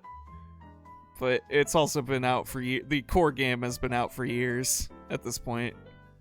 There's a character that the main meta fiction character might have convinced to kill herself. Yeah. And because she was heavily depressed, and that she kept goading that in the horror game. And this, in the very first side story we got, was them meeting and forming their friendship and relationship together, and it's literally just called Trust. and it's about this character opening up about their own mental illness to this other character. And this character already kind of hit pretty hard for me. But this recontextualization, which isn't necessarily a recontextualization unless you want to believe certain things, but this potential of a contextualization, which is a weird way to phrase it, is just painful. With everything you know, it is pain. It is such a genuine connection of genuine love and trust, and it's a little gay. A little gay. This game is a lot gay. Good gravy is this game gay. Harold. They're lesbians every chapter. I was gonna say I couldn't be there because of work. There was so much I couldn't fit. There's so much gay. What? But God, just that emotional connection, a single scene, it got me. It reinvigorated. This game is a game that I've loved since it came out. I've always as I progressed into it, I was a big baby and had B hold my hand for a large portion of my first playthrough because I was very nervous and just kind of needed someone in a call. But I just completely fell in love with it, and it gets my brain ticking. Maybe not in the same way that it is popularly associated with. There's a lot of theory crafting and meta lore stuff. But the characters were, people write off a lot of the characters as being two-dimensional and purposely so you're so the twist is more potent. Because they're supposed to not have a lot of depth to them. But I don't think that was true from the very beginning. I think they look like it, and then they put in the hints of groundwork that is obviously not true. Yeah, I think the same. And that's all but confirmed in Plus. Everything, all the emails we got and the details on this project, more or less are pretty static confirmations, which I am conflicted about as a consumer of media. Part of me kind of liked the ambiguity, but even so, this game got me thinking from the very beginning, and it reinvigorated in one bonus scene. It reinvigorated everything I loved about thinking about who these people are and what they're going through. I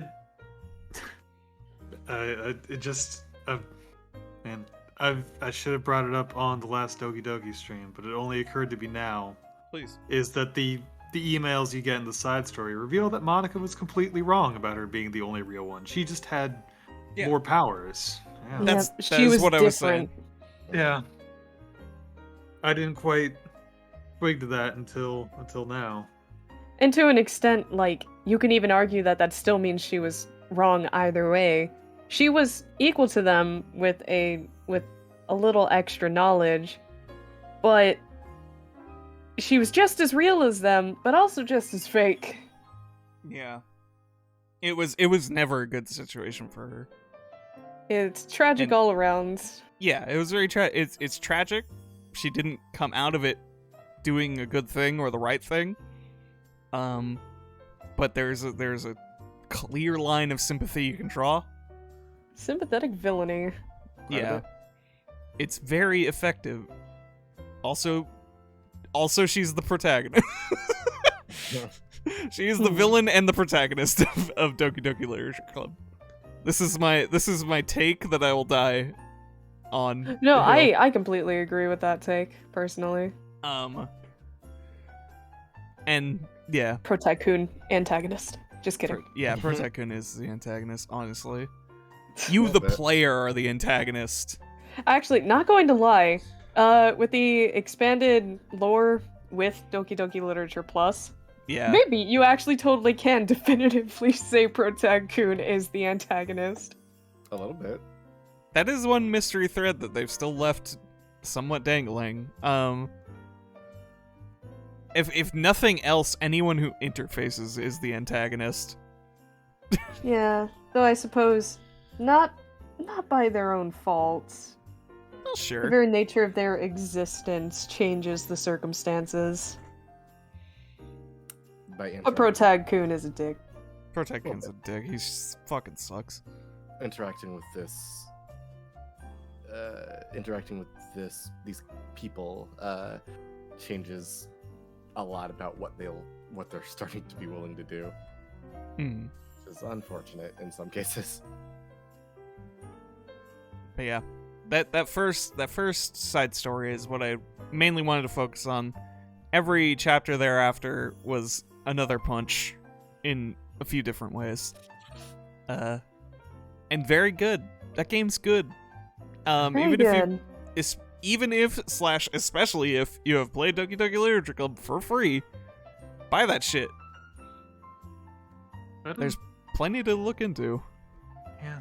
I don't have any video games for this category. None of the video games I played were emotional in a sucker punch way. That's fine. Shall we move on then? Yeah. Sure. Because because we've talked about Doki Doki Literature Club for like 8 hours. Between You know, this reading it. last year I played, or maybe even the year before, whatever year I played Wander Song. Yeah, the that's last game Oh. that really sledgehammered See, me with emotion. that would have been my best game I didn't play for last year, for sure. Yeah. That I should have been mine this year, but killed me, but I didn't play it this year. What a phenomenal game. Go, please play Wander Song. I gotta will. play the new game from those people, Chicory. I have not. oh Yeah, Chicory, I forgot so Chicory dope. is made by them. Yeah, I've been meaning to God. play Chicory. Or Chicory- at least some of them are cool. involved. I'm not sure exactly who all is on the team, but I know some people who played Chicory, and they told me that Chicory, like they didn't like Chicory at first, but then as they found themselves going back, they were just doing nothing to progress. They were just playing Chicory because they were like, I like this, I like this, I like it. Like something about that game hooks you, and I'm excited to give it a shot, like myself. I will move us along to our next category. So excited. Do you feel shame? Yes.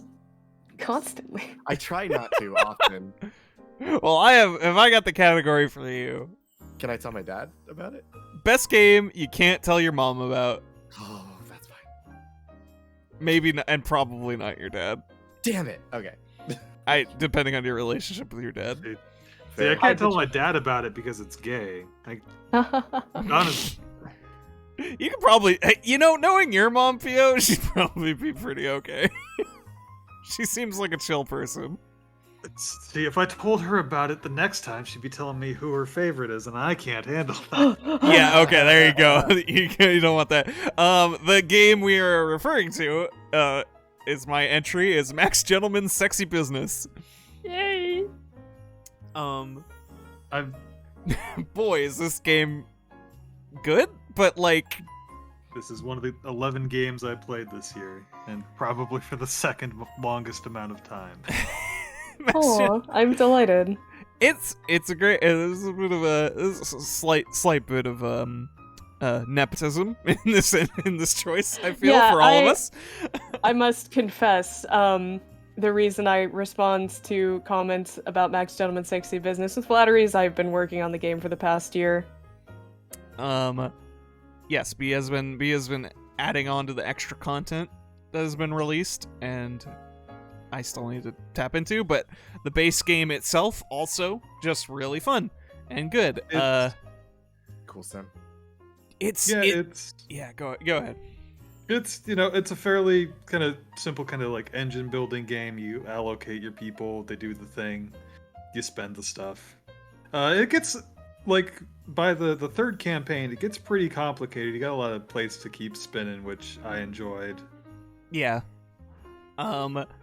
If you don't know what this game's about, aside from that aspect of it, as you might be able to guess from the title, it is a game that is pretty filled with erotic content, which is a subject that, is not very openly breached in the world of video gaming. Yeah, right? Nudge, wink, wink. Anyways. It is... God damn it. It's... But I feel like there's... sex positivity. It's 3 hours into the stream. Sex positivity, folks. Let's talk about it. I did enjoy, like, it's not mandatory. You can get the relationships to max in a well, okay, some of it's probably gonna wind up a little sexy with some of the characters, no matter what you do. But like, they do usually give you an option, but like, it's true. It's not a clear cut like, yes, I would like to do the dirty. No, I would not like to do the dirty. Like, usually you get hit on and you get like flirty option, silly option, and I would rather not, basically. And people are like, yeah, that's cool.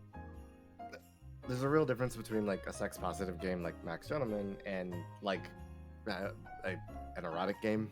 Like, yeah, this is a billion garbage shovelware on Steam. That's in a world where Steam has full access now to all kinds of porny games. It is distinctly a game about safely enjoying that aspect of your life. Maybe from a very cartoony, like, silly, hedonistic perspective, but like, it's a little hypercharged, yeah. It's a little hypercharged, but it's, for goofs. But like, it's nothing, like, I don't know. It's just, the game is interesting to me because this taboo and how it's like this perfectly fun business game can have these really like sweet, like a numerous sweet moments and storylines and be genuinely super funny and just have this completely porny shell around it that is just, but it's like, I just want to scream about how valid a piece of art this game is. I found the characters to be very charming. I was progressing the routes to get to more of their story, not just for the hot CGs. Yeah, right? It's just like, it's fun to interact with them. I really like the way Pio put it one time. I think it was not long after you started the game. You said something along the lines of like, they all kind of have like an immediate gimmick, like a quick like, oh, this is how I describe this character. Like I don't know, like Pip, she's the detective tomboy. But every character, as you progress through the story, has a real emotional core. Yeah. And it's not just like, oh, it's not just like, ooh, under the sexy stuff they're deep. It's like, it goes hand in hand to a degree. Like, it's all there. This is all what these people are about. Emotionally and physically intimate. Right? Hey. Vulnerable. And yeah, we're in a weird increasingly puritanical state in the fucking world of social media and broadcasting and shit of just and sex work and all that garbage is getting so pressed down upon, and a game like Maximum and Sexy Business is just great, and it makes me want, I don't know if I've progressed that far, it makes me want to abandon all shame and just shove it in people's face and say, play this game, because this is doing the right thing. It's And like, oh, sorry, go ahead.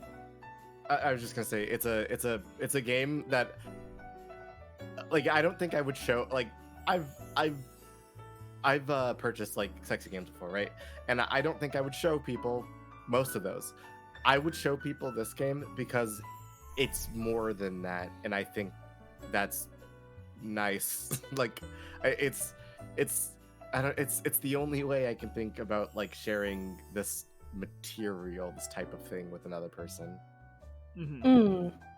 I'll go into more of my feelings about this game specifically later, probably, but at the very least, this game does also have nice filters so that you don't have to play with everything being explicit. Frankly, the most explicit stuff is blocked by a free DLC anyway, like a little patch that you would download from the Steam page to allow you to get access to it. So if you want to play the game but are entirely against viewing that content, you still can.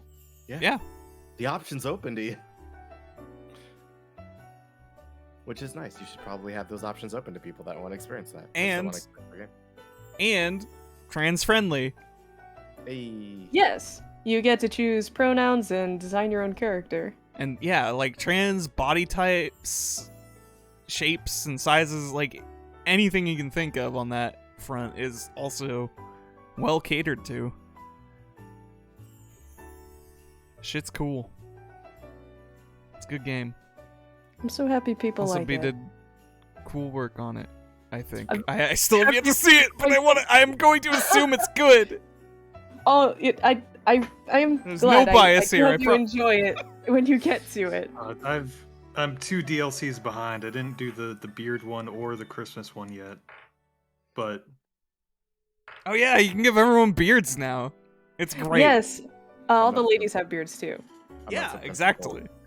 I'm not Also- so principled as chicks. I have so much bias. Yeah. Everybody, tell me your faves. God, who was it? I already forgot. I know you told me you like Vicky at the very least. I like Pip. who doesn't like? But Hey, yeah, Pip's pretty great. She's a real MVP too, Vic- gameplay wise. I love her. Yeah, Pip is like, I have to get her early on for mechanical reasons. Which one's Vicky again? Was that the Witch. Which Oh right, yeah, she's pretty great. And the French brothel lady. Bonbon? Bonbon, yes. I did quite enjoy her as well. Gun Moses might be my This is pretty sick. favorite. Gun's so fun. I love his nerdy puns. And of the B Fables outfits, his is one they're all great. His is so good. I'm so glad if you like it. I've heard of the set, that one seems to be pretty well received, so I'm very, very happy if I could make something nice for all the gun fans out there. That was slam pick immediately and never changed. Welcome to the gun show. Immediately. I destroyed my button picking this outfit. This might destroy your mouse. Speaking of destroying buttons, Maybe. this game might destroy your mouse a little It's fine. Well, if you're playing Go it give too him- much. Go give it a massage. You'll feel better afterwards. Don't tell It's one of my don't tell your favorite mom minigames. about it. Don't tell your mom about the massage minigame. Oh god. Please don't.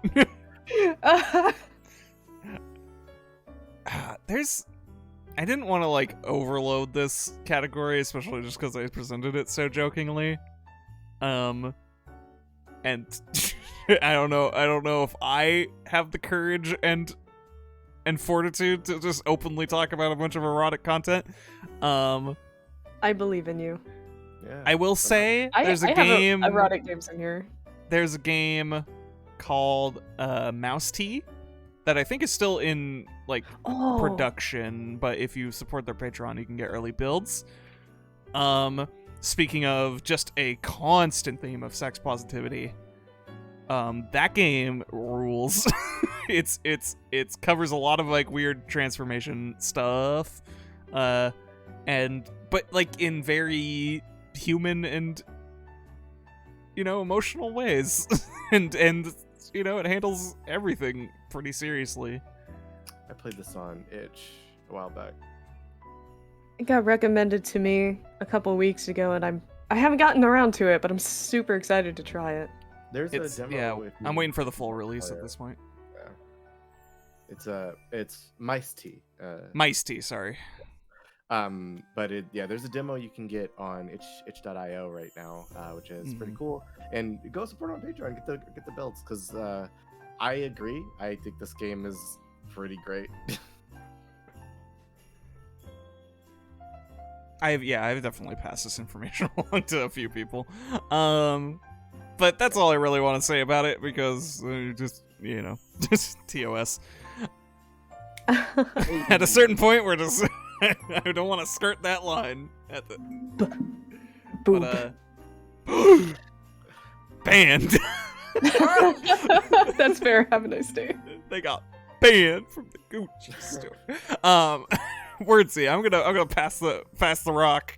Oh fuck! Now pass me the rock. I put a game on here that was pretty poorly received early on, and I have some thoughts about how it was received, which I think was pretty unfair, actually. But more specifically, so this game is Cyberpunk 2077. It was touted as like this next huge big thing game, and then it was released with a ton of bugs. So Cyberpunk does contain some nudity, and it's not the focus of the experience, but it's like right in your face the second you start the game when you do character creation. There's a setting you can turn it off with, but if you don't, part of your character creation is like deciding everything about your character's body down to your like genitalia and stuff like that. And I was like, okay, you can have like, so you don't get to pick your pronouns, but you do get to they tie your voice to not to your body type, so there's something there, but I don't think CD Projekt went all the way with some of the stuff. There's quite a bit of nudity that I saw in the early bits of the game that I've been able to play, and I think it is a pretty good game, actually. There's still problems, but I haven't played a lot of other games this year extensively that have sexy material in them that are as good as this game. I feel I think this game is a lot better than people got a chance to give it credit for. They just heard it was bad and then they didn't play it. I think it's mostly inoffensive. I think it's actually good, but I think this game I couldn't show to my mom, but I could probably show to my dad, and he'd be like, "Oh, that's pretty cool, Science World." Separate category: games you can't show to your mom but can show to your dad. But yeah, it's all right, and it's I think I put it in the best game I can't tell my mom about, because I think it deserves a shot at being the best of something, because a bunch of the game got like essentially panned because people were bandwagoning on articles, which is a trend that I went back to research a little bit, and a lot of people never played it. They just heard it was bad and then kept reporting that it was bad. And then that like echo just went further and further until people were like, this sucks, and never actually put their hands on it, which is unfortunate. Yeah, Cyberpunk is definitely a game that I was just sort of like, I heard reports. I at the very least, I heard reports from people who definitely played the game, and they had a lot of conflicted things to say about the game. They think overall bad, but like here's some weird shit about it. Oh yeah, no. When it first released, there was a chunk that was just not okay in the game. Even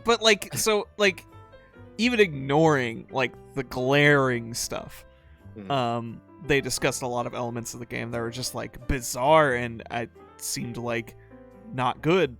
Like just plain old. There's no fixing that execution unless you did like a really big overhaul of like story stuff. But but also, as you say, I am just a person who has heard a person, so I don't know. Like I was thinking, like, if the game came out for like $5 and somebody gave it to me, or somebody gave it to me, sorry, I'll pay $5. I think people should give it a shot. I'm curious, but yeah, open world games in the modern day. Definitely, yeah, no, for sure. But I think people should give it a shot. If it ever goes on a heavy sale, I definitely. But the elements of the game that are sexy are more apparent than I thought there would be. Honestly, like early on, I saw a bunch of it, and because of it's like the cyber future, like there's like techno boobs and Turn on my cyber tits. Yeah, it's God, I wish that were me. It's pretty great. Like there's a character I met really early on who she's a bouncer at a club, and I walk up to her and just it looks like you could like poke her in the belly button and CD drives would come out, and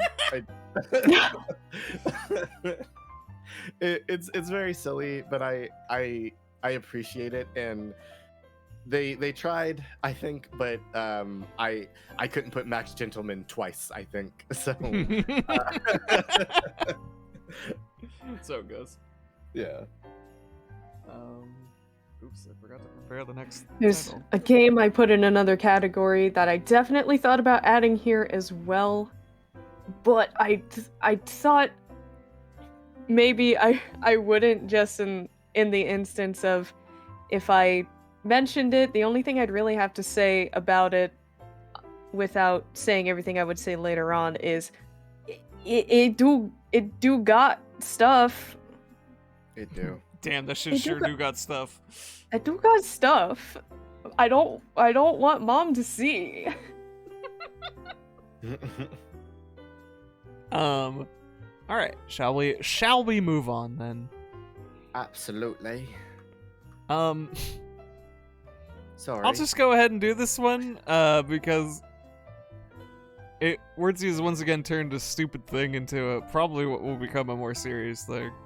I'm sorry. I think No, it's a Google Doc that anyone can edit. like, man, I think about video games all goddamn day, and I constantly want to talk about them with people. So That's fair. Yeah. Not to say that this is inherently a joke category or a joke choice, but I don't know if I have a whole lot to say about it. Best mishandled metaphor. And if I had more time to think about this, there's probably like a million other better choices. No, But- boy. But because boy howdy, video games. You heard about video games? The state of video game storytelling, folks. The state of it. And this game is super not new. But I wanted to talk about Metamorphosis. Metamorphosis is a game that is based on the Kafka short story of the same name. Which About the pit fruit. public Oh. domain in like 2 days. Oh yeah, hey, congrats. Oh my god. I'm so Uh, excited to see what will come out of that. I hope maybe a movie. Maybe a movie that doesn't fucking understand. I don't know. I want to know what the people make. So I don't even know if this game didn't understand what it's doing. That's the thing about this game. It's similar, if you aren't familiar with Metamorphosis by Kafka, is a man awakens as a big old bug in his bed. And that's fucked up, but he still has to deal with life. And as it turns out, turning into a giant bug does not dissuade his bosses from going like, but hey, can you come in? Yeah. And like shit like that. Like, you know, the rigors of capitalist Life. society keeps turning in the disaster of this man suddenly turned into a bug. and he just has to contend like with that. His family won't even fucking support him. He is disgusting, and we hate him now. You're a bug. Get out of here. Yeah, well, Okay, it is a metaphor, you know, a clear metaphor for like disability and stuff. Yeah. You know, his family doesn't want to deal with him, even though he needs help from them now. Society still expects him to work and earn money, in ways that he can't do effectively now, and He got for bug his legs. own survival, all that shit. And a million people don't fucking get that as is. Boy howdy, do people not fucking get that story. I think Any- people don't get a lot of stories. What about classic, People don't get a lot of stories. classic literature being poorly interpreted by the general populace? it. No. Impossible. So, this game, Metamorphosis, I think tried to tackle it from a good place. It has a good It's story. not a one-to-one correlation. It's an inspired story. Mhm. You are a guy who wanders through his home, and you kind of go through some hallways, and you emerge out of a tunnel, and you are now a bug. And your voice like gradually, like the transformation into a bug is actually a really cool experience in game. Like your own voice starts morphing and getting real fucked up, and it's surreal and kind of spooky. And that's interesting. And it's like a first-person platformer. From there, you are a bug, and you gotta jump around. And so you are a bug-sized bug. You're not even a giant bug. And you gotta like meet with. So when you're transformed into this bug, you have to like join this bug society that wants you to work for their bug offices, and secretly the bugs apparently control a bunch of society or something, and you What? gotta do work for them to turn yourself back into a human, and like Oh. some So when they said inspired by, they saw bug and man and stopped. and Yeah, there's they some thought this was like a Pinocchio story. it really turns into a weird Pinocchio thing of like secret police and government, and like, okay, so at this point it turns into like a bureaucracy metaphor more than anything.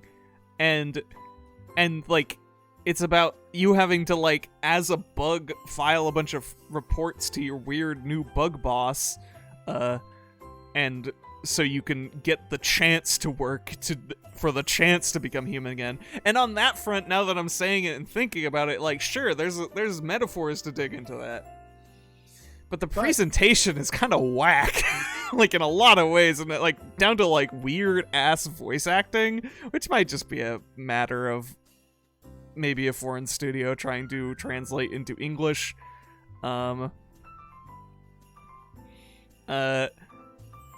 Yeah, but like it really, the fact of the matter is it just felt like they wanted to remind you of this other story in their own story, like excessively. Like as Tula is pointing out in chat, the loading screens all had quotes from the original Kafka story in them, and it was just like increasingly like, hey, remember this fucking story? It's like, but like nothing about what you're saying is from that story. It's turned into a whole new world of like, and sure, yeah, there's something to say about corporations maybe starting to handle a little too much of society and the hoops that the average person has to jump through to get a chance to be heard. But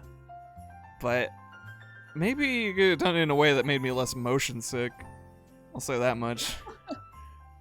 But A lot of camera and sweat. just weird. It's a first-person thing where you're a bug and you're like going upside down and shit. Yeah. Your head is gonna have to move It's- a lot.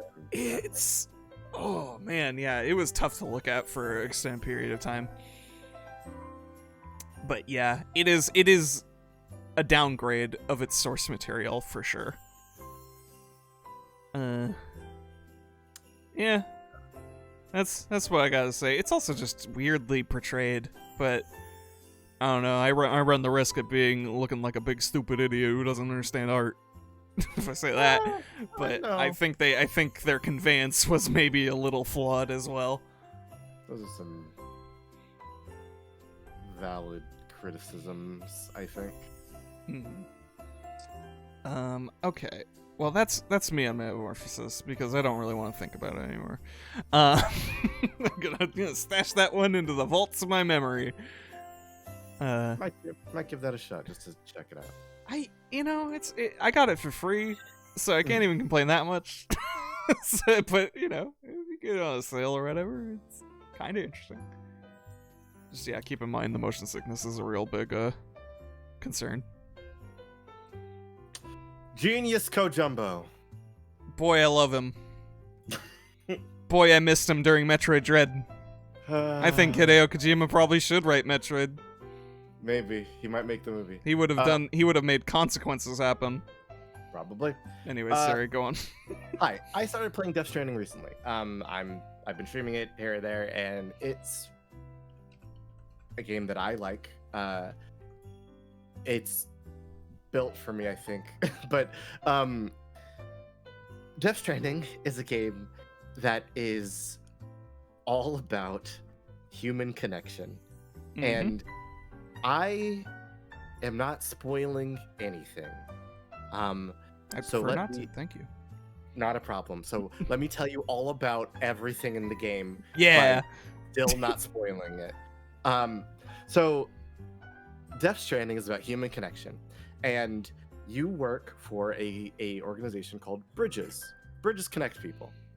Yeah. Awesome. On it.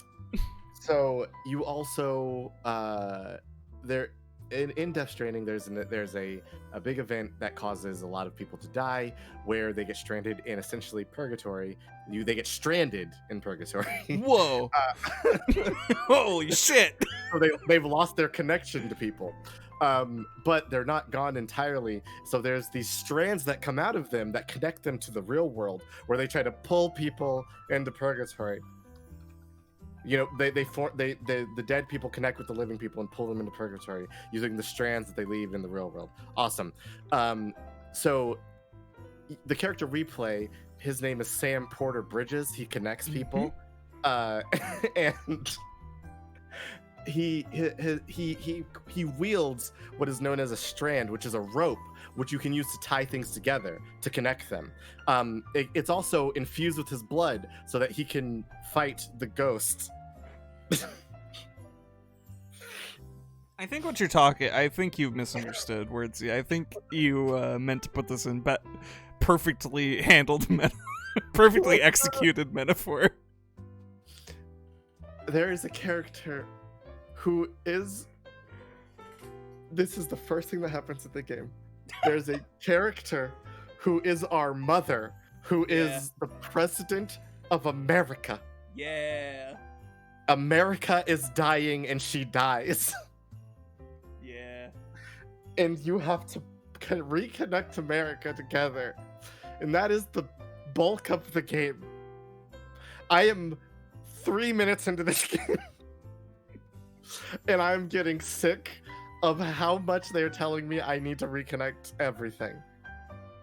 I understand what he's going for, and I'm interested in the ride because I think, like a lot of people, I saw the trailer for Death Stranding, and I saw normal Ritus on a beach. He picked up a baby, and there was 5 people floating in the distance, and I was like, what the hell is all of this? And I'm invested to get the rest of the way there. But if you are at all knowledgeable of any other language that isn't English,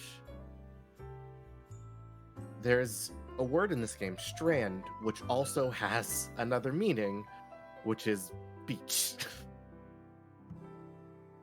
There's a lot of nautical and beach-themed imagery that appear very early on and all throughout the game. Kojima really, really likes his word puns and like multiple meanings of things, and that's fine. I think he might have dropped the ball and then kept dropping them with this one in particular, but it still is an interesting game.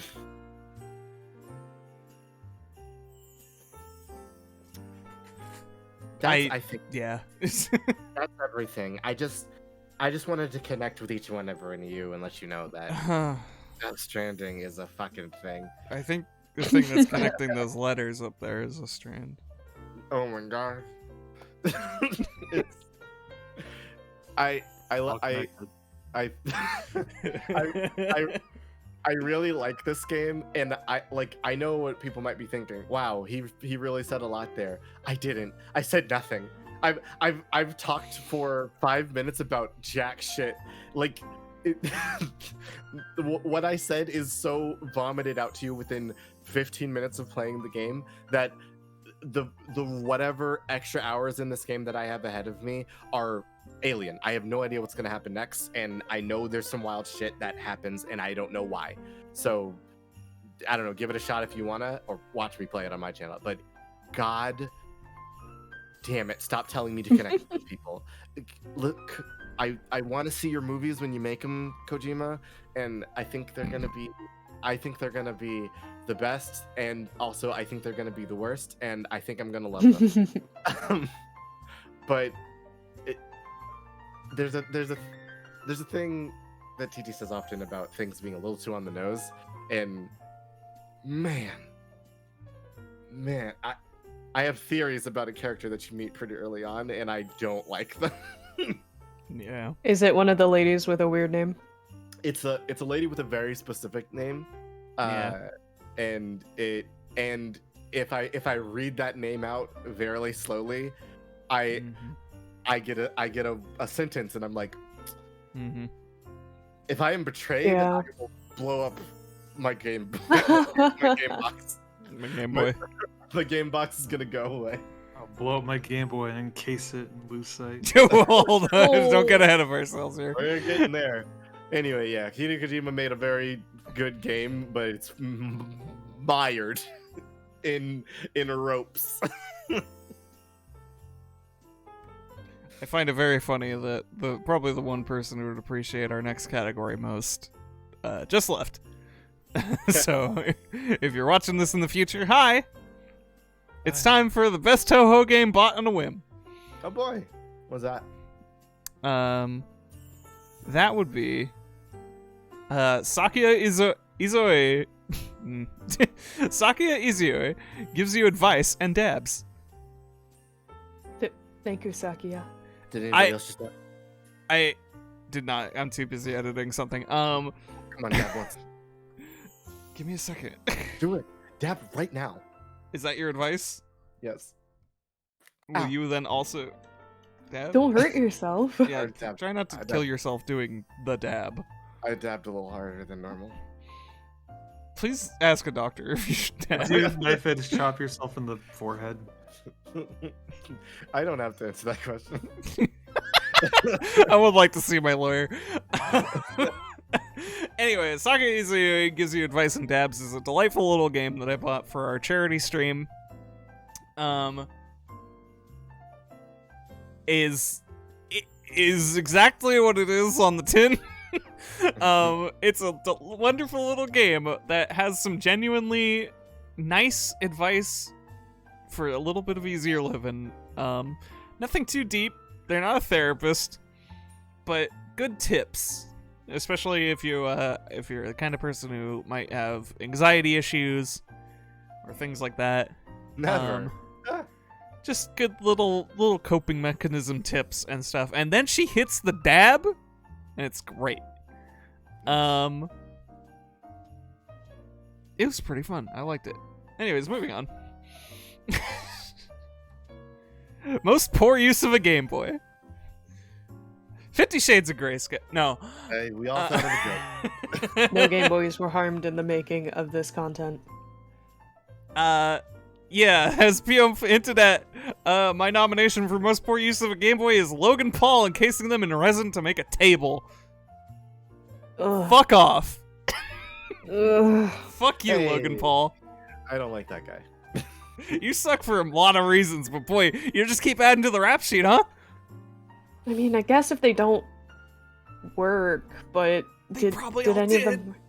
Ah. I don't think they all did. I remember reading about it because I was at work and I didn't have something to do at the end of the day, so I read about this.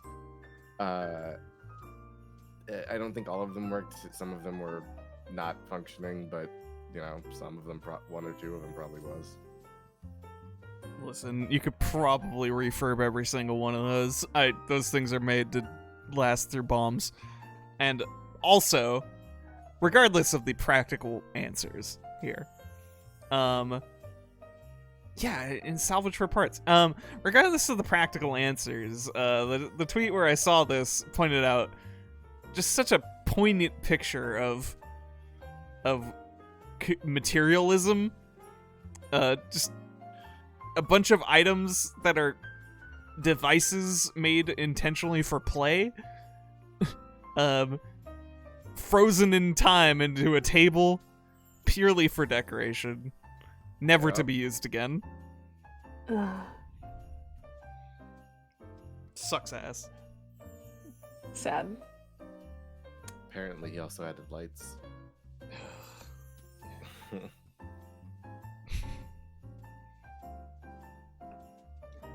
This text. Because we're gonna move on to something a lot more positive. Yay! Hooray! Well, one last gripe, one last kvetch. Go ahead. Well, that was it. Ah, okay. Just typing. Oh god, do I have to resize this? No, it barely fits. Good job. I think it barely fits. It more than barely fits. Perfect. Alright. I think, was this... I'm assuming B, since this is, the first entry is by them, added Yes. this category, which is a solid entry. Game that lived up to the hype after years of waiting. Sorry, I couldn't think of a much more concise title that described it entirely. I don't know what concise means. Please define Me it in a neither. lot of words. Well, if you look to my right, Mercury. well, my left, I suppose. Your right. What are you talking about? That's Anyway, so I know I've talked a few times before whenever visual novels and licensing and publishing of Japanese novels, visual novels for the West comes up, but hey, Nitro Plus has actually been publishing their games over here. That's been pretty cool. I mean, they still Holy haven't moly. hit some of the big ones, but they're getting there. Like, you can't buy Fate to my knowledge still, but Fucking they weird. finally officially have released for English-speaking audiences Kimi to Kanojo to Kanojo no Koi, Oh, or as fuck. it has been translated, You and Me and Her. Yeah. Oh, I so didn't you know can- about that. Yeah, you can just buy that on Steam now. Yes. Oh, asterisk, you will have to buy a patch from an alternate website if you want to get all of the censored content. If you buy the game directly from that website, you will get the game with that content already in there. So I think it's technically cheaper to buy it through the website instead of buying the game and the DLC separately. Support in the original developer websites when you can, honestly. Yeah. Though I do believe it's the publisher, but still Whatever. not worse, honestly. Still giving money a little more directly. But in any case, You and Me and Her is a game that is, to put it very briefly, though I don't like just drawing comparisons for comparison's sake, but it just makes things more concise. It's a game that's compared a lot to DDLC. It is sometimes considered its progenitor. It is often compared to it. And I've wanted to play this game for years. I have pined over this game, and I always tried to resist pirating it and patching it unofficially, and I'm so glad that I don't have to anymore. It was great. I was spoiled on the major twist, but I don't think there's too many people who haven't been at this point. But I was able to play through the entire game without any guides, and I certainly feel like that is the definitive way to go. I know most people say that. I personally don't have a lot of gripes about people looking up guides for visual novels, but this is one where I feel like it would detract from the experience to do so. Yeah. It has some surprisingly intricate puzzles in certain segments. That's really cool. Like doing napkin math to progress in the game. It's really cool. I don't want to spoil it too much in case, people want to play it, because I know a lot of people interested in this genre, particularly this, niche of meta visual novels, really want to play this game, because it is kind of like the big shining beacon of that subgenre, I suppose, in my opinion. Don't get me wrong, DDLC is a fantastic game, but I feel a certain entirely different weight from this game. They're both very valid in their own ways, and they both have different approaches for sure. Yeah. But I'm like in love with this game, and normally I am not super into H content. 99% of the time I will literally just skip the scene. But I gotta be honest, you might want to get it for this game. Yeah. Not necessarily saying like, oh, it's so good, but like some of it is actually like meaningful. I was gonna say, it's not as... If you get it and understand that this is not going to be to titillate. Unless... Well, I don't know. I don't want to make any judgments on you. I'm just saying. Some of it is, but it comes from an entirely different context in a couple times. Yeah. And it goes places. Not going to lie, actually, I have a big point of confusion about how you'd solve a certain puzzle if all of the H content is cut out of the game. I won't Fucking elaborate wild. on that, but sincerely, I don't know how you'd solve that puzzle. Yeah, I do need to play this now. What do you possibly mean? Right? I don't want to spoil it, but it's neat. Okay, well, This game is that's 20 insane. I love it. whatever. I have This so game many- is I have 20 game's bucks, it's fine. Yeah, this game's incredible. I suggest buying it from the website specifically, so you can save a little money and get the full content. But otherwise, I've been scorned by visual novels before that people rave about. I think the worst one in recent memory is probably The Wonderful Everyday Down the Rabbit Hole. And I won't say I disliked most of that game, but it's one that's upheld as like one of the greatest in the genre. So there's a lot that I like about it, but I'm gonna say like solid maybe fourth of the game just sucks. I hate it. And like, it's not the kind of suck that just like, oh, this feels bad, it's sad. Like, sincerely, I feel like it kind of is completely unnecessary and doesn't really add any value to the work. Oh no. So, I mean, so when you and me and her finally got brought over, and I was like, I always wanted to play this, and I'm going to regardless. But everyone says it's amazing, and I've been burned before. But it was everything I thought it would be and more, and I can't recommend it enough. Do you got the But- official website to link?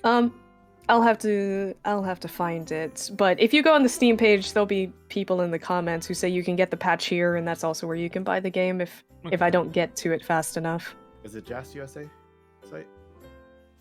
That sounds right. Yeah.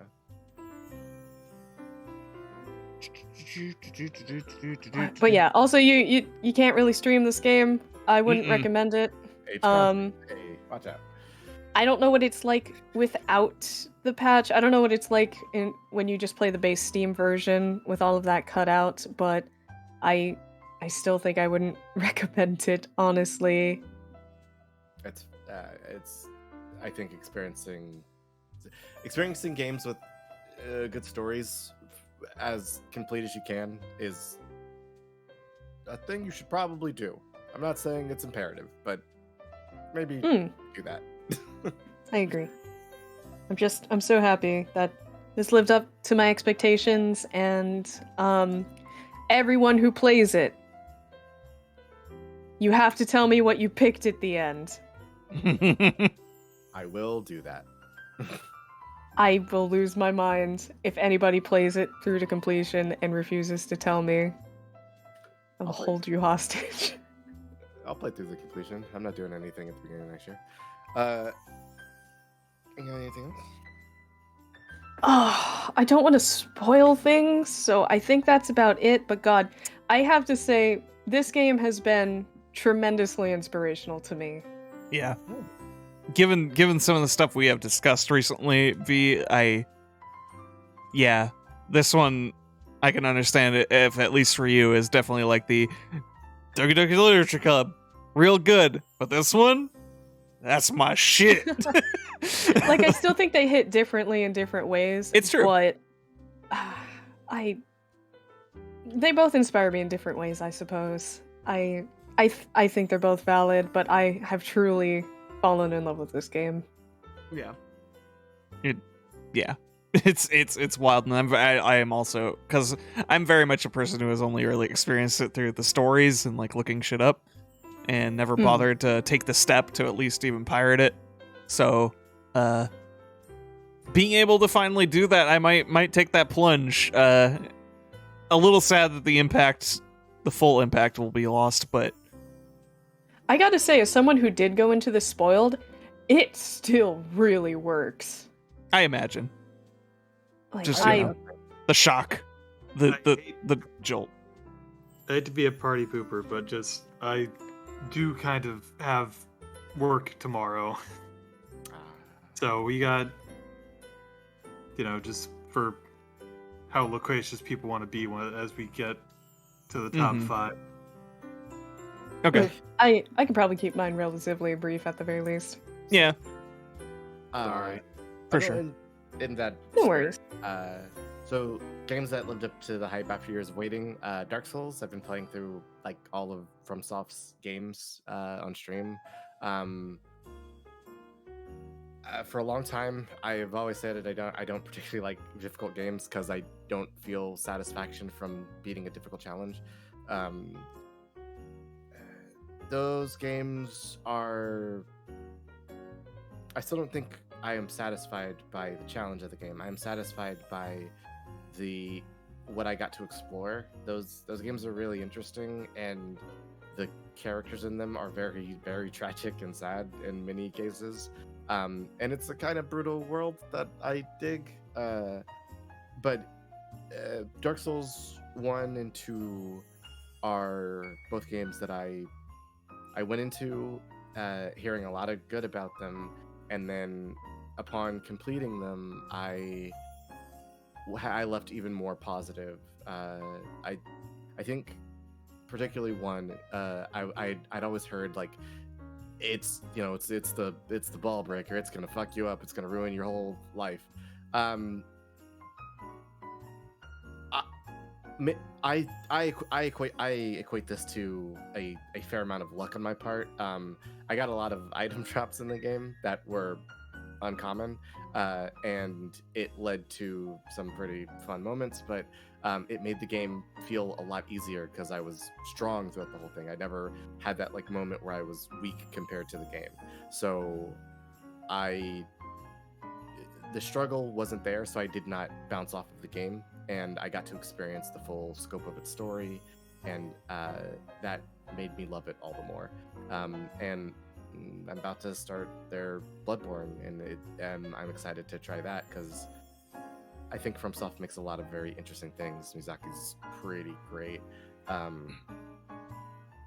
That's about everything. Okay. Yeah. My entry for a game that lived up to the hype after years of waiting and truly embodies this, in a whole lot of ways, is Psychonauts 2. That game fucking rules. What's more to say? It took a long time. I think what was it, like 2015 when the crowdfunding started? The Fig, I believe it was 2015. 2015, 2016, something like that. Yeah. And it's been in very slow development. Never, enough to be like dead. But never have I felt the labor of love in a game recently, as I have in Psychonauts 2, where every year they spent on it was clearly put into something in this game. Like, God, this whole experience is just so good and pleasant and classic, like so true to what it started as. You know, like Psychonauts, the first Psychonauts is the PS2 Xbox era of platformer games. It is still fun to this day. Just very faithful to its core on that. There's some weird stuff about it, but like all around just a solid platformer. And like and like still funny, like very rare for game humor to hold up. And this game is, and the sequel is no different. It's just like everything about it is just like it's a continuation. It's a love letter to its own premise. So, God, yeah, just like worth the wait. Like every time they posted an update, I was never like, God, I wish this game was out tomorrow.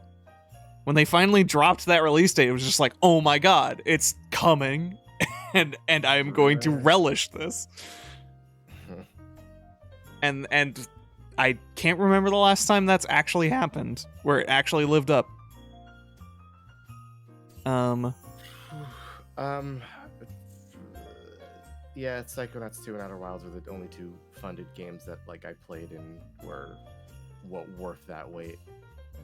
Psychonauts 2 in particular was another game that I played on Xbox that was real important for me, like in video games. Yeah, it's just a good-ass game. And also a thing I don't want to spoil in case anybody wants to play it. It's just, like, buy that game or whatever service you want to use to play that game. You will be happy. It will make you happy.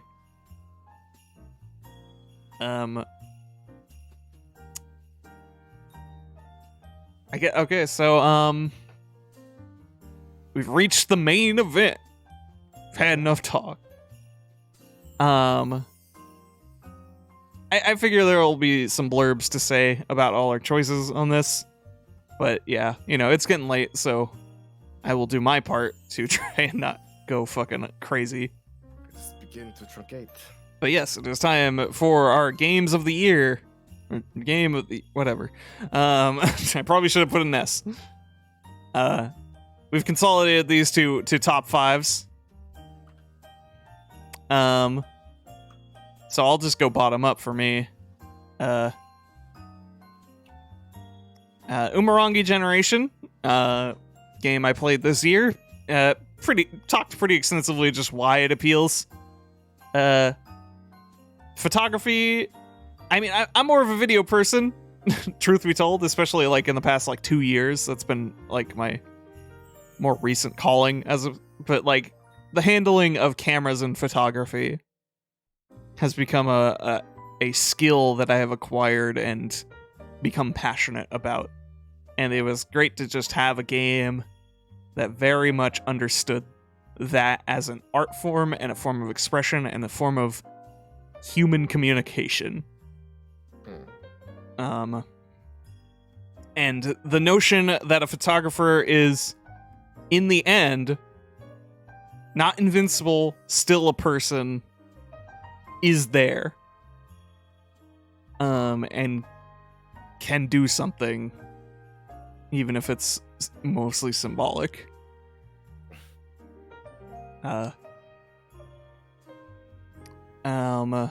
My number 4 is a game we really didn't talk about outside of a joke, is Deltarune Chapter 2.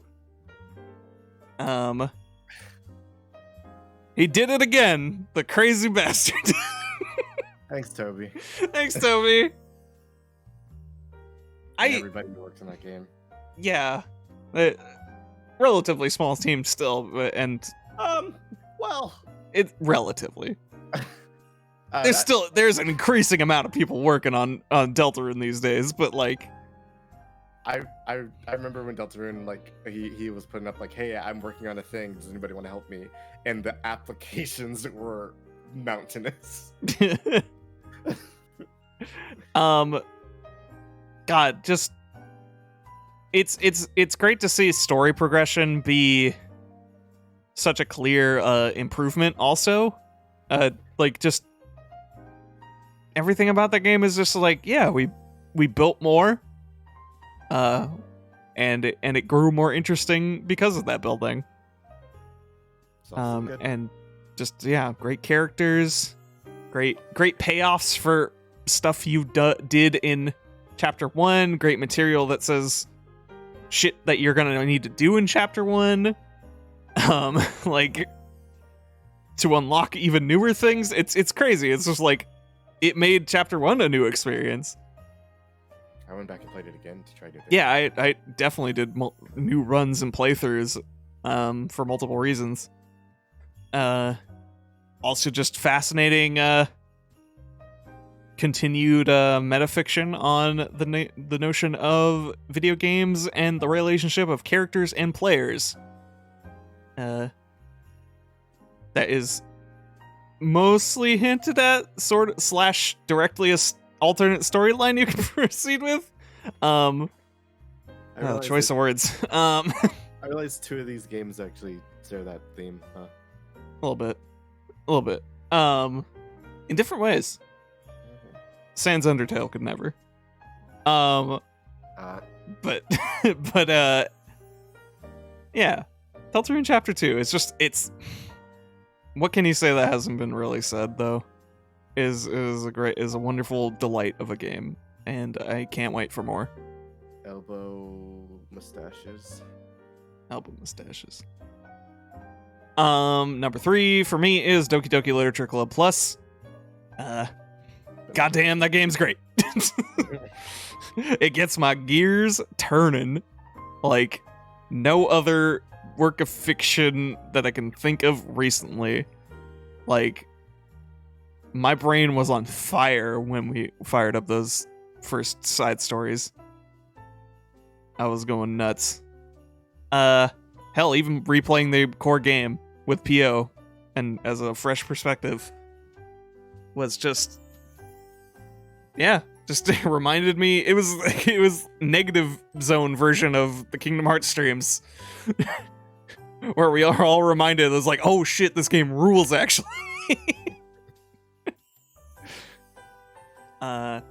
Number 2, begrudgingly, given the first category in this whole fucking thing, is Metroid Dread.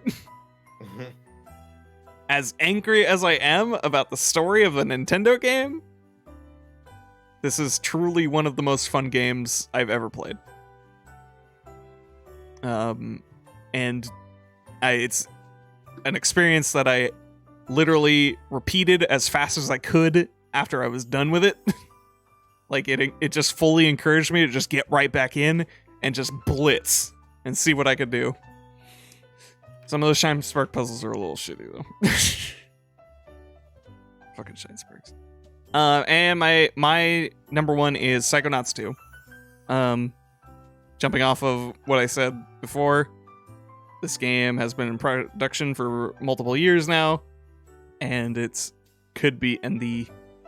the work put into it in those years could be felt.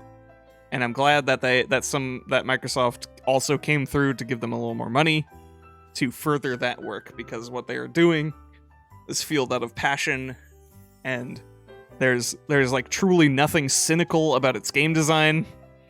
It is a classic of game, and should go down in history as a very good video game that everyone should play. Also, Jack Black's in it. Yes. I didn't even recognize him at first. Decapitation. I think that's very on purpose. Yeah, no, it's great. It's a great performance by him. That level, that whole level where he's in is insanely emotional. and it really doesn't show its hand. It really hits you in the latter half. You got to keep your eyes out.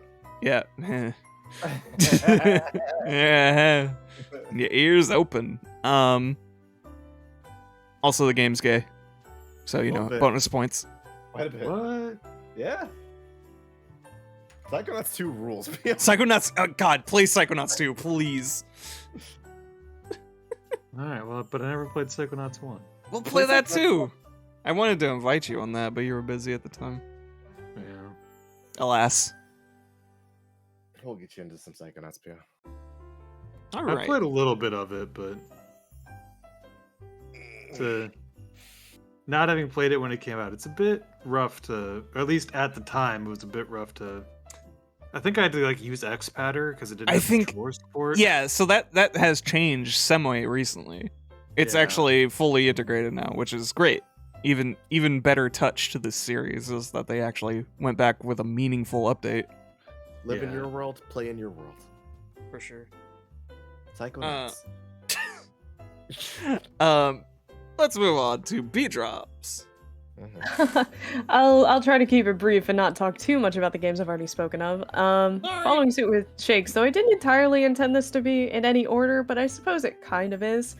Coming in at number 5, I have Project Diva Megamix. While I understand this is largely a port of Project Diva Future Tone with less songs, it does have some new additions, and I just can't deny that I'm just happy Project Diva's still around. I'll play all these games. I'll buy it, Sega. It's fine. Just please give me more Kaito and Mako songs. That's all I really ask. Sega. Please. In number 4, I have Max Gentleman Sexy Business. This is probably where I was going to mention the stuff that I said I'd talk about later. Nepotism ho.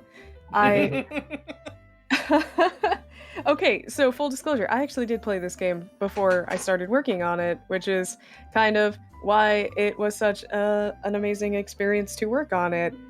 It's kind of crazy, like working on a game, cool enough, right? Like that's super cool. I can't believe I got to do that, but working on a game that's already out that I really like, I don't know, it almost seems unfathomable, but I guess that happened, and here I am, and it's only gotten better.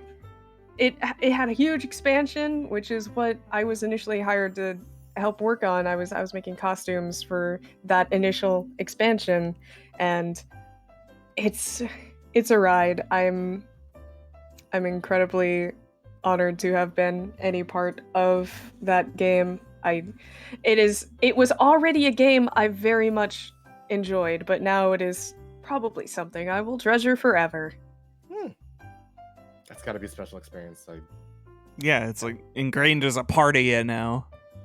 Yeah, for sure. It's a great game. My experience working on it has been delightful. Honestly, it kind of makes me look back at some of my previous work experiences and be like, this has been great.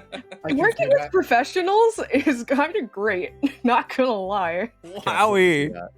Wowie. Jesus Christ. Yeah, I'm sure you know exactly how I feel right now. A little bit. Yeah, like sometimes freelancing be rough.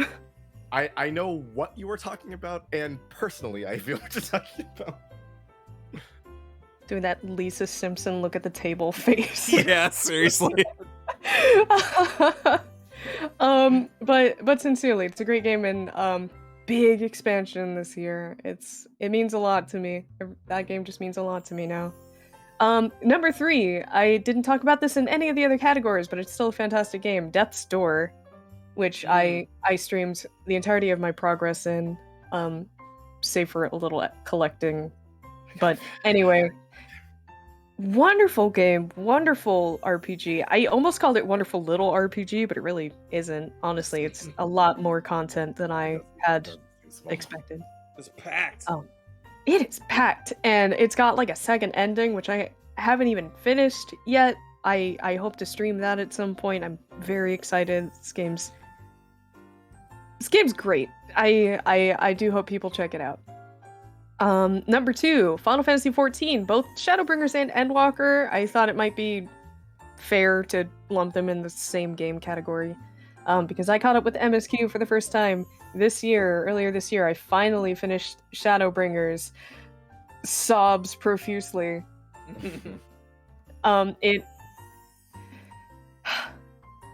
I've already spoken my piece about Endwalker. I still think it's really good, and I'm still really glad that I played it.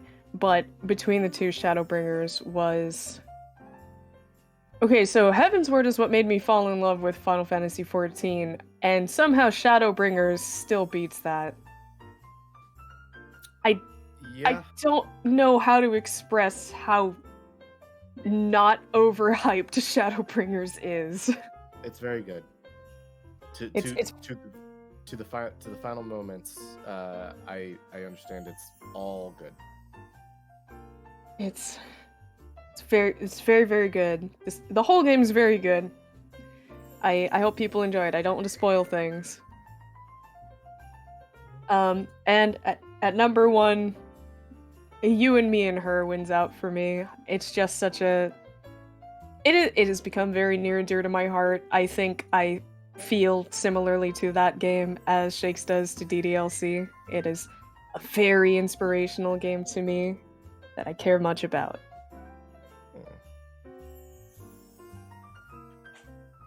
Alrighty. I think you're next.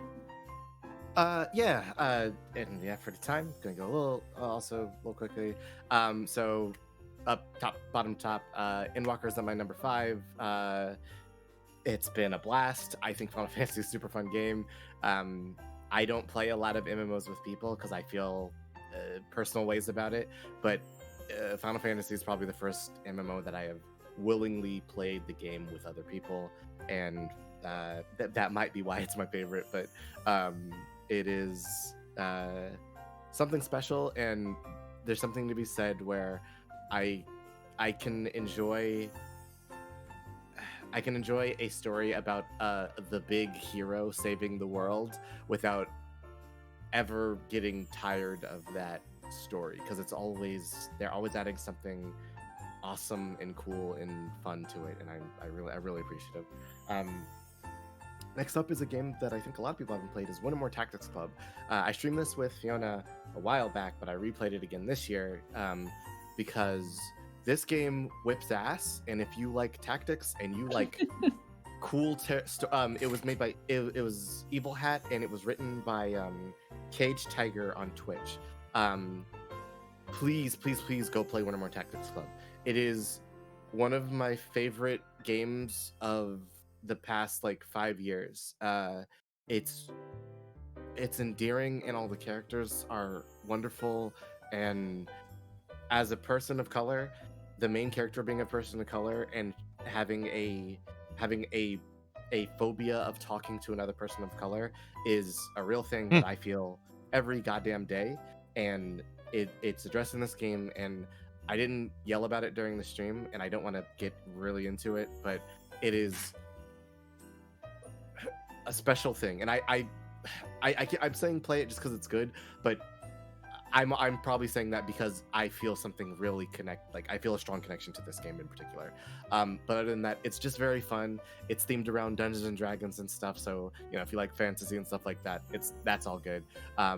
Please give it a shot. It's awesome, and I think more people should give Wintermore Tactics Club a go ahead. It's $6 on the shop. Just saying. Please give it a try. I'm probably gonna buy it immediately. Please. It looked pretty good. Thank you. Number three is It Takes Two. Played with Drops. I talked about a bunch already. That game fucking is good from second one to second 1,001,000,007. It is so much fun. It the ending is a fucking banger and a half. Knocks it right out the park. If I played it with somebody special to me, and I think you should play it with somebody special with you, and just give it the old 1-2 punch of your friendship. Number two, I almost put it on my list, but I tried to avoid redundancies on our top fives. I don't think there's a problem with that. I gotcha. Well. Number two is Disco Elysium. Disco Elysium is, I think, the best written game ever. Barno, God, I sorry, need to play it. it's so good. It's sitting there. It is. Yeah. Disco Elysium is a game made by novelists who have so many words, and they were like, let's just make a game, and they did, and it is compelling. If you heard us talk about Adios and thought about that, play Disco Elysium. It's the same vein. It's so, there's so much going on that even if I wanted to spoil it for you, I wouldn't know where to start. Crux of the game is you're a detective. Your brain is talking to you the whole time, and your brain has different opinions on what you should do, and it's such a fun conceptualization of how the human mind works and how we as people interact with the world around us. And it's, at the same time, it is presenting a tragic story of an individual who is deeply flawed, and that rules. And Kim Kitsuragi is the strongest protagonist in video games. Huff my farts if you disagree.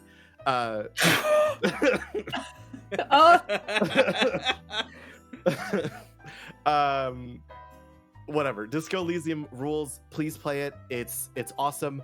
Play it 18 times, because every different playthrough will give you a bunch of different things. Don't be afraid of failure. Failure is why the game is good. Inscription is my number one game of the year. I can't spoil Inscription. I'm sorry. Yeah. Yeah, everything I understand about this game that I've not been spoiled on is that it probably would have been my game of the year too if I played it this year. See you next year, folks. For me, Inscription was made by the same person who made Pony Island and a couple of other games. Same people behind the Hex and stuff like that. It is, on its surface, it is you're trapped in a shack with a person with a face you can't see, and they want to play a card game with you.